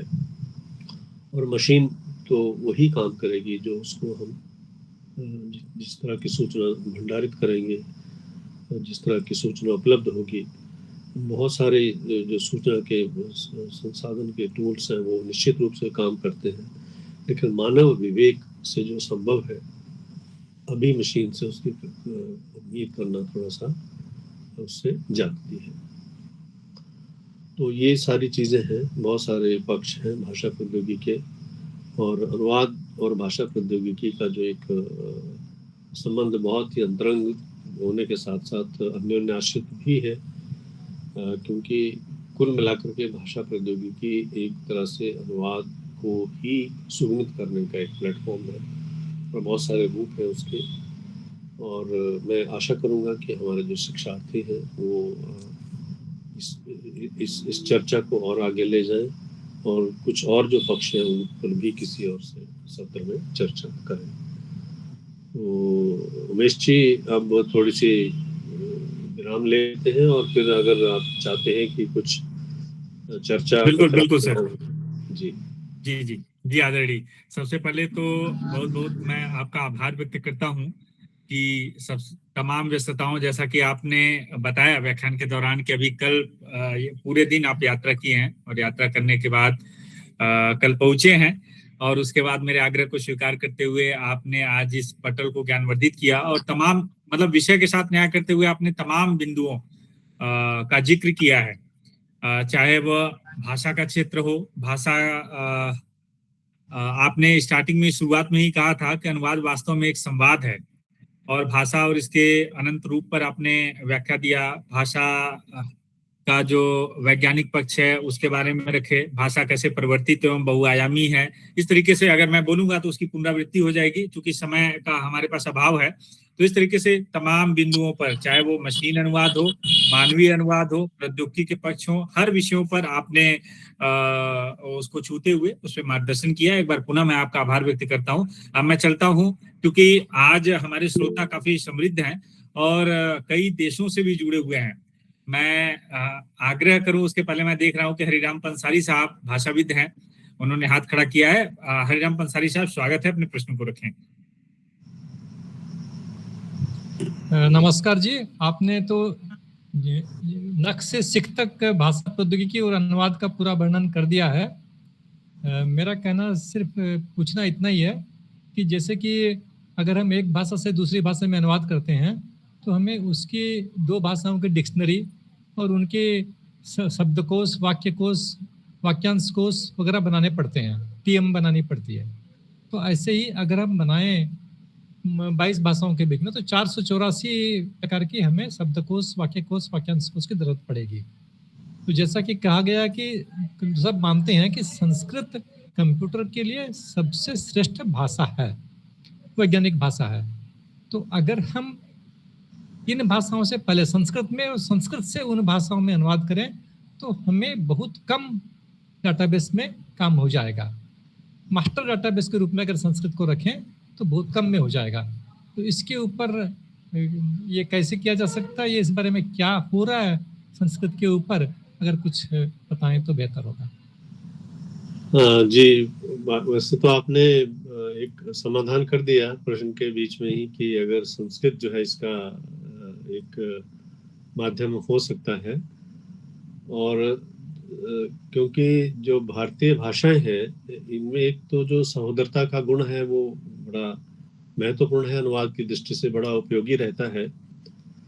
और दूसरी ये है कि संस्कृत की जो शब्दावली है, जो संस्कृत की जो शब्द संपदा है, उसमें अनंत संख्या में शब्द निर्माण की अपार संभावना है, और कहीं ना कहीं भारतीय भाषाओं में उनकी जो उपयोगिता है और उनकी जो संबद्धता है वो प्रत्यक्षता दिखाई देती है। इस दृष्टि से ऐसा कोई विशेष प्रयास अभी संस्कृत को ही आधार मान करके तो नहीं हो रहा है शायद मेरी जानकारी में, या अगर होगा तो मुझे लगता है कि आप उसमें मेरे ज्ञान में वृद्धि करेंगे। लेकिन अगर मैं निश्चित रूप से आपसे सहमत हूं कि अगर ये प्रयास इस रूप में हो तो जो बहुत बड़ी मात्रा में हमें शब्दकोश, शब्दावलियां, वाक्यांश कोश, वाक्यांश शब्दावलियां बनानी पड़ेंगी, उससे हम थोड़ा सा बच सकते हैं, और एक व्यापक जो शब्द संग्रह है वो उपलब्ध हो सकता है निश्चित रूप से। पर इसमें मेरा आग्रह ये रहेगा कि जो इसके निर्माता हैं संस्थान, जो उनसे अगर हम इस बात को उठाएंगे, उन तक ये जानकारी पहुंचाएंगे कि अगर संस्कृत को आधार मान करके अगर हम वहाँ से जो शब्दावलियां हैं या कोश हैं उनके निर्माण का कार्य प्रारंभ करें, तो मुझे लगता है कि ये बहुत अच्छा एक प्रयास रहेगा। और आपका जो सुझाव है, अगर मुझे कोई संयोग हुआ उन तक बात रखने का, मैं रखूंगा, और आप तो स्वयं इस विषय में समर्थ हैं और सक्षम हैं, तो इस बात को जरूर रखना चाहिए। मैं सहमत हूँ।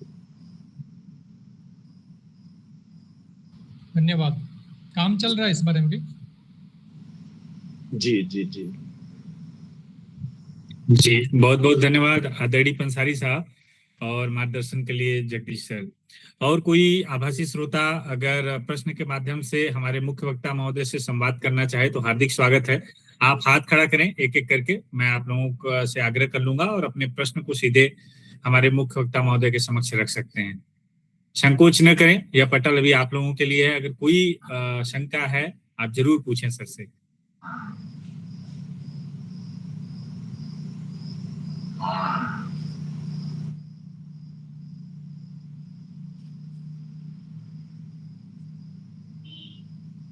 क्या मैं मान लूं किसी का कोई प्रश्न नहीं है? अगर प्रश्न है तो आप पूछे, संकोच न करें।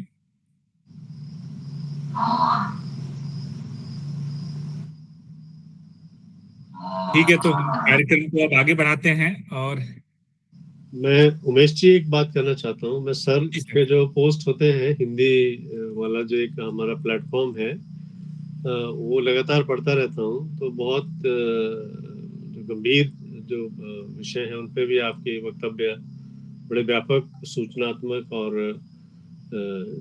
निश्चित रूप से जो नीति निर्माण में सहायक जो है वो रहते हैं। तो मैं समझता हूँ कि प्रोफेसर पंसारी जैसे जो प्रबुद्ध व्यक्ति हैं उनका सहयोग रहेगा तो ये जो संस्कृत वाला जो कार्य है वो आगे बढ़ेगा। मैं सर आपका लगातार पाठक हूँ, जो मंच पर आप हिंदी वाला जो मंच है उस पर आप देते हैं। जी सर। सर, चैट बॉक्स में डॉक्टर सुधा मौर्य ने एक प्रश्न किया है, तंत्रिका मशीन अनुवाद को स्पष्ट करें एनएलएम के बारे में। जो तंत्रिका अनुवाद की जो मशीन अनुवाद की जो बात हो रही है, ये जो हम पहले खास तौर पे जो मशीन की जो प्रोटोटाइप्स थे उसमें अब जो मानव चिंतन की जो एक प्रक्रिया है, जो उसको आधार मान करके जो है वो जो अनुवाद का जो कार्य है उसको संपादित करने की कोशिश की जा रही है। जी बिल्कुल सर, धन्यवाद। डॉक्टर अमन वर्मा सर जुड़े हुए हैं, उन्होंने एक संक्षिप्त टिप्पणी दी है। जब हरिराम पंसारी साहब ने अपनी जिज्ञासा रखी थी समाधान के साथ, संस्कृत में कोडिंग नहीं की जा सकती और न ही आज के कंप्यूटरों को चलाने के लिए इस्तेमाल होती है, लेकिन संस्कृत का व्याकरण इतना सटीक, वैज्ञानिक और गणितीय है कि आर्टिफिशियल इंटेलिजेंस और मशीन लर्निंग के क्षेत्र में इंसानी भाषा को समझने के लिए इसके नियमों से बहुत मदद मिलती है, और वैज्ञानिक संस्कृत के इसी वैज्ञानिक ढांचे के प्रशंसक भी हैं। बिल्कुल, ये तो बहुत सारे जो नासा के वैज्ञानिकों ने भी इस बात को सिद्ध किया था कि जो संस्कृत जो व्याकरणिक दृष्टि से और जो इसकी जो संरचनात्मक जो क्रम है भाषा का, क्योंकि इसमें शब्द का स्थान बदलने से अर्थ में तो कोई परिवर्तन नहीं होता है, तो इस दृष्टि से निश्चित रूप से जो इन्होंने अपना वक्तव्य रखा है ये बहुत स्पष्ट है और स्वयं उचित है। बिल्कुल सर। अभी हरिराम पंसारी सर ने एक अद्यतन सूचना चैट बॉक्स के माध्यम से साझा की है कि संस्कृत आधारित एक कंप्यूटर ऑपरेटिंग सिस्टम के विकास पर काम चल रहा है। वैदिक सूत्रों के अनुसार भावी क्वांटम कंप्यूटिंग जो हमारा फ्यूचर का जी है, इसके प्रयोग पर अनुसंधान भी चल रहा है। जी क्वांटम कंप्यूटिंग में उसका प्रयोग। बिल्कुल सर। तो बहुत बहुत धन्यवाद सर हरिराम पंसारी साहब, और हमारे जो सुधीजन श्रोता जुड़े हुए हैं, और विशेष रूप से आपके आज के मुख्य वक्ता महोदय। अब मैं चलता हूं आज के इस अंतर्राष्ट्रीय कार्यशाला की अध्यक्षता कर रहे डॉक्टर सी जयशंकर बाबू, विभागाध्यक्ष हिंदी विभाग, पांडिचेरी केंद्रीय विश्वविद्यालय। सर से आग्रह करूंगा कि इस विषय पर जितने लोग जुड़े हैं उनका मार्गदर्शन करें। हार्दिक स्वागत है सर।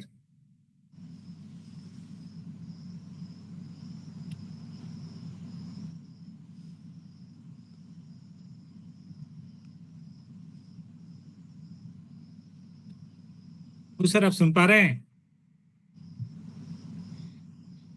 आप म्यूट हैं सर। हाँ उमेश जी, धन्यवाद। 1 मिनट और क्षमा चाहता हूँ, 1 मिनट। तब तक कोई अन्य श्रोता अगर उनकी कोई जिज्ञासा है, कुछ कहना चाह रहे हैं, संक्षिप्त टिप्पणी देना चाह रहे हैं या कोई सुझाव देना चाह रहे हैं, तो मैं समय का सदुपयोग करते हुए स्वागत करता हूं।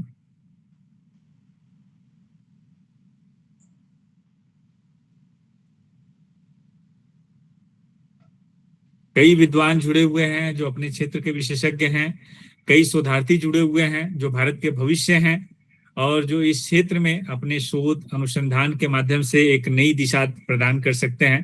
तो मैं आप लोगों से हमेशा उम्मीद रखता हूं कि आप लोगों की जिज्ञासाएं हमारे इस पटल को समृद्ध करेंगी, तो आप लोग हमेशा कुछ न कुछ प्रश्न रखा करें बिना हिचकिचाहट के। उमेश जी धन्यवाद।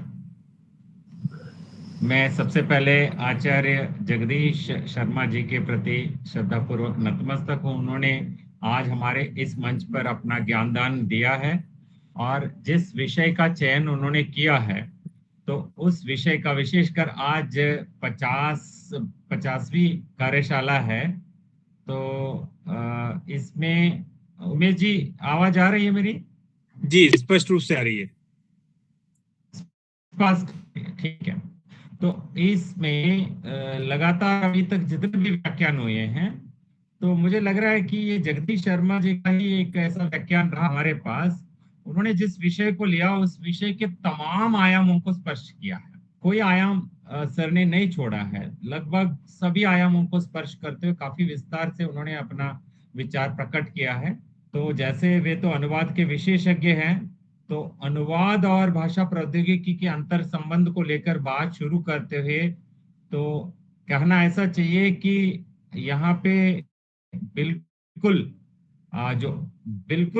भी नहीं जान वहां से शुरू करके तो पूरे अंत तक सारे विचार उन्होंने दिए हैं। विशेषकर भाषा और भाषा से संबंधित तमाम चिंतन विस्तार से प्रकट करते हुए फिर उसमें अनुवाद और फिर भाषा प्रौद्योगिकी के तमाम आयामों पर सर ने काफी विस्तार से अपना विचार दिया, और जो मित्रों ने अपनी जिज्ञासा प्रकट की है तो उनका भी काफी बेहतर सर ने उनको उनकी जिज्ञासाओं की संतुष्टि की है। तो इसके लिए मैं आचार्य जगदीश शर्मा जी के प्रति श्रद्धापूर्वक नतमस्तक हूँ।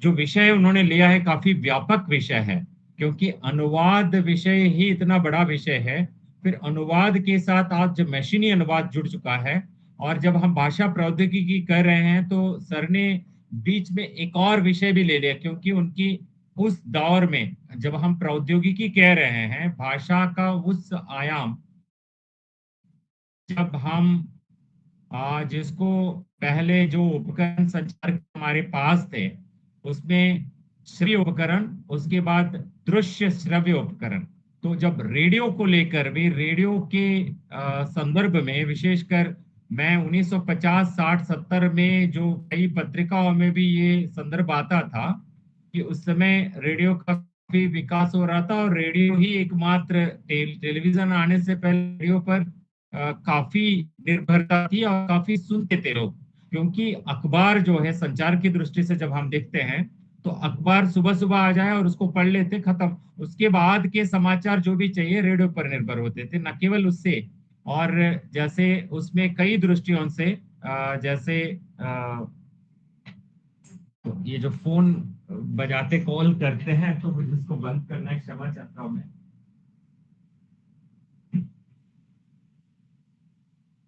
तो लोगों को पता है हम लोग बुधवार के दिन व्यस्त रहते हैं, लेकिन फिर कॉल करते हैं तो वही चिंता होती है, उसके लिए क्षमा चाहता हूँ। मैं ये कह रहा था कि जैसे उस समय मनोरंजन के लिए हो या ज्ञान प्राप्ति के लिए हो, यहाँ तक कि आपको पता है जैसे आज सर इग्नो से जुड़े हुए हैं, तो इंदिरा गांधी मुक्त विश्वविद्यालय जैसे ज्ञान वाणी के नाम से एक अलग मंच भी चलाता है। तो रेडियो को उस समय स्कूलों में एक साधन के रूप में जिसके माध्यम से ज्ञान का प्रसार हो उसमें होता था। मैं उस संदर्भ को ले रहा था कि अखबारों में तो लिखित भाषा होती है, सर ने तो तमाम रूपों को लेकर भी बात कही है। तो अब लिखित भाषा और उच्चारण की भाषा में काफी अंतर होता है। अब हम लोग, भारत काफी बड़ा विशाल देश है, तो हर राज्य में तो अपनी अपनी भाषा है, तो हमारी अपनी भाषाओं का प्रभाव हम हिंदी पे डालते हुए, तो हिंदी का जो मानक उच्चारण होना चाहिए यदि उसको हम बिगाड़ रहे हैं, तो उस दृष्टि से उस समय तो ये ध्यान दिया जाता था कि रेडियो में हमारा उच्चारण कैसा होना चाहिए, भाषिक उच्चारण कैसा होना चाहिए, तो हम भाषा को कैसे बोलें, तो ये होता था उस दौर में।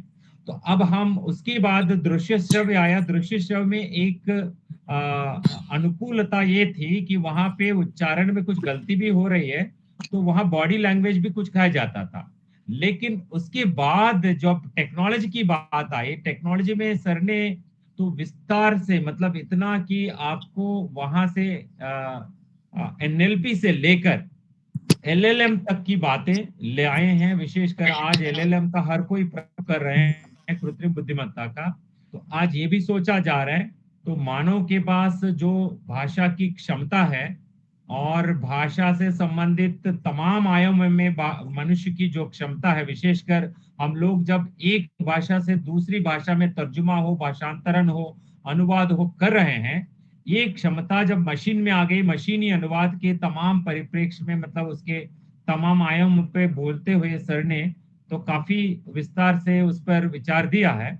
निश्चित रूप से आज ये भी सोचा जा रहा है कि इससे संबंधित जिज्ञासाएं सर से निश्चित रूप से पूछ सकते थे, क्योंकि भाषा प्रौद्योगिकी और अनुवाद के बीच अंतर संबंधों के लिए सर ने जब इतना विस्तार से आपको मतलब थकान होने के बावजूद, यात्रा करके लौटने के बावजूद सर ने आपको इतने विस्तार से आराम से जब विचार दिया है, तो इस पर जिज्ञासाएं पूछ सकते थे, मगर बड़ी संख्या में जुड़ने के बावजूद कुछ मित्रों ने तो उस पक्ष में सवाल नहीं किया जिस पक्ष में सवाल किया जा सकता था। कारण क्या है कि मतलब आज कृत्रिम बुद्धिमत्ता का प्रयोग हम भरपूर कर रहे हैं। तो कल परसों में हमारे यहाँ जो पीएचडी में प्रवेश के लिए साक्षात्कार थे, ले रहा था। तो खुशी तो हुई, जो बच्चे लेके आए हैं प्रस्ताव भी बहुत बढ़िया था, बहुत सा बढ़िया प्रस्ताव बनाए हैं, बढ़िया प्रस्तुति भी बन गई है। आप सवाल कीजिए, उस पर कोई जवाब नहीं है। कारण क्या है? उन्होंने अपनी बुद्धि का प्रयोग नहीं किया। और जिसने कुछ कोशिश की है, जो कुछ उन्होंने ले लिया था, मतलब पीपीटी बना ली है, उसने पीपीटी उसने खुद नहीं बनाई है, एआई से बनवाई है। और एआई की पीपीटी को कुछ प्रैक्टिस करके जो आए, फिर उस पर थोड़ा सा गहराई से कोई सवाल की नहीं कर पा रहे थे। तो समस्या ये है कि आज हम हमारी जो भाषाई क्षमता है, उस क्षमता का प्रयोग करते हुए अनुवाद, विशेषकर कई सारी दुनिया की भाषाओं में, विशेषकर हम लोग जो दक्षिण भारत के लोग हैं, तो हम हिंदी में भी अपनी क्षमता रखते हैं और हमारी अपनी भाषाओं में भी क्षमता रखते हैं। जैसे हिंदी भाषी क्षेत्र के कई लोग अपनी बोली पर भी जितनी क्षमता रखते हैं, उतनी क्षमता एक मानक हिंदी, जिसको खड़ी बोली कहते हैं और कई रूपों में उसको नाम देते हैं, तो उसमें भी पूरी क्षमता रखते हैं। तो उनकी अपनी बोली की जो औच्चारणिक विशेषताएं होती है या कुछ प्रभाव डालने वाली विशेषताएं होती है, उससे बचते हुए फिर भाषा को बचाकर एक मानक रूप में उसका उच्चारण करते हैं, उसका प्रयोग करते हैं। तो लिखित भाषा में हो, उच्चारण में हो या और रूपों में अभिव्यक्ति हो, तो उसमें वो ध्यान रखते हैं। तो इस प्रकार यहाँ पे अनुवाद की कई आयामों में ये भी हो जाता है कि अनुवाद का जो मूल पाठ है, तो उस मूल पाठ से हम जब अनुवाद करके दूसरी भाषा में ले जाते हैं, तो कोशिश ये होता है कि मूल पाठ का जो स्वरूप है, तो उसकी जो विशेषताएं हैं, मान लीजिए उसमें भाषा एक आंचलिक भाषा है या उसकी भाषा एक कम पढ़े लिखे व्यक्ति की भाषा है। मान लीजिए हम ये सृजनात्मक अनुवाद की दृष्टि से देखते हैं। और दूसरी जो भी है, जैसे एक हम लोग जैसे अभी जो राजभाषा का संदर्भ भी आया, अब राजभाषा का अधिकांश जो है प्रशासनिक अनुवाद की बात होती है, वहां का संदर्भ सबसे पहले एक छोटा सा संदर्भ, चूंकि साहित्यिक विद्यार्थी आमतौर पर साहित्यिक सर्जना या रचना को लेकर जब अनुवाद करते हैं एक भाषा में, जो मूल पाठ है, तो मूल पाठ में सर्जक ने जिस प्रकार के व्यक्तित्व को वहां खड़ा किया और उस व्यक्ति की जिस भाषा का स्वरूप खड़ा किया, अनुवादक की कोशिश ये होती है कि उसी के बराबर की भाषा सामने लाए। अब देखिए, अनुवादक के पास एक भाषा की क्षमता तो होती है, लेकिन वहां उसको सीमाओं को लांघना पड़ेगा। लांघना पड़ेगा मतलब क्या है? तो यहाँ पे कई रूप होते हैं भाषा के।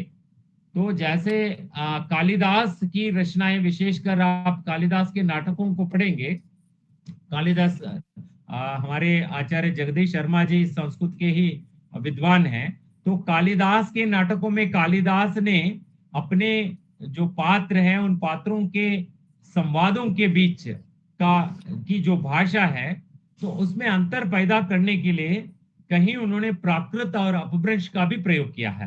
तो कहने की बात यह है यहाँ पे कि मतलब अब राजा राजा बोल रहा है या राजा और कोई उच्च वर्ग का व्यक्ति बोल रहा है, उनके बीच की भाषा एक प्रकार की होती है, जिसको आप कहेंगे कि एक संभ्रांत की भाषा या संपन्न की भाषा या एक पंडित की भाषा कह दीजिए। तो वो संस्कृत रूप में दिया। और जहां कहीं तो और कोई वर्ग के लोग हैं जिनकी भाषी क्षमता जो कम होती है, या उन लोगों के लिए कहीं प्राकृत का, कहीं अपभ्रंश का भी प्रयोग आपको मिल जाते हैं। तो इसका स्पष्ट ये है कि अनुवाद जो है बहुत बड़ा व्यापक विषय क्षेत्र है। आचार्य जगदीश शर्मा जी ने भाषा से संबंधित तमाम विशेषताओं के साथ साथ भाषा के तमाम अभिलक्षण और उसकी इतने सारे आयामों को उन्होंने स्पर्श किया है। मैं निश्चित रूप से तहे दिल से सर के प्रति श्रद्धापूर्वक नतमस्तक हूं। उन्होंने इतने आयामों को स्पर्श करते हुए अपने विषय के साथ बहुत बड़ा न्याय किया है। तो मैं उन बातों को दोहराना नहीं चाह रहा था, लेकिन यही बताना चाह रहा था कि हमारे तमाम मित्रों ने जिन्होंने सुना है, तो इस व्याख्यान को पुनः एक बार सुनने की जरूरत है, क्योंकि सर ने इतनी सहजता से इतने आयामों को स्पर्श किया इसमें कि जो आयाम मैं लेकर आपको बता रहा था वो बस उसका एक अंश मात्र है। तो उन्होंने विस्तार से, विशेषकर भाषा प्रौद्योगिकी, जब कह रहे प्रौद्योगिकी के वो आयाम जो सदियों से हमारे पास विकसित होते आए हैं, यहाँ तक कि अनुवाद भी एक प्रौद्योगिकी है। कारण भाषिक क्षमता का उस हद को पार करना पड़ेगा, तभी जाकर हम उसमें वो प्राण ला सकते हैं।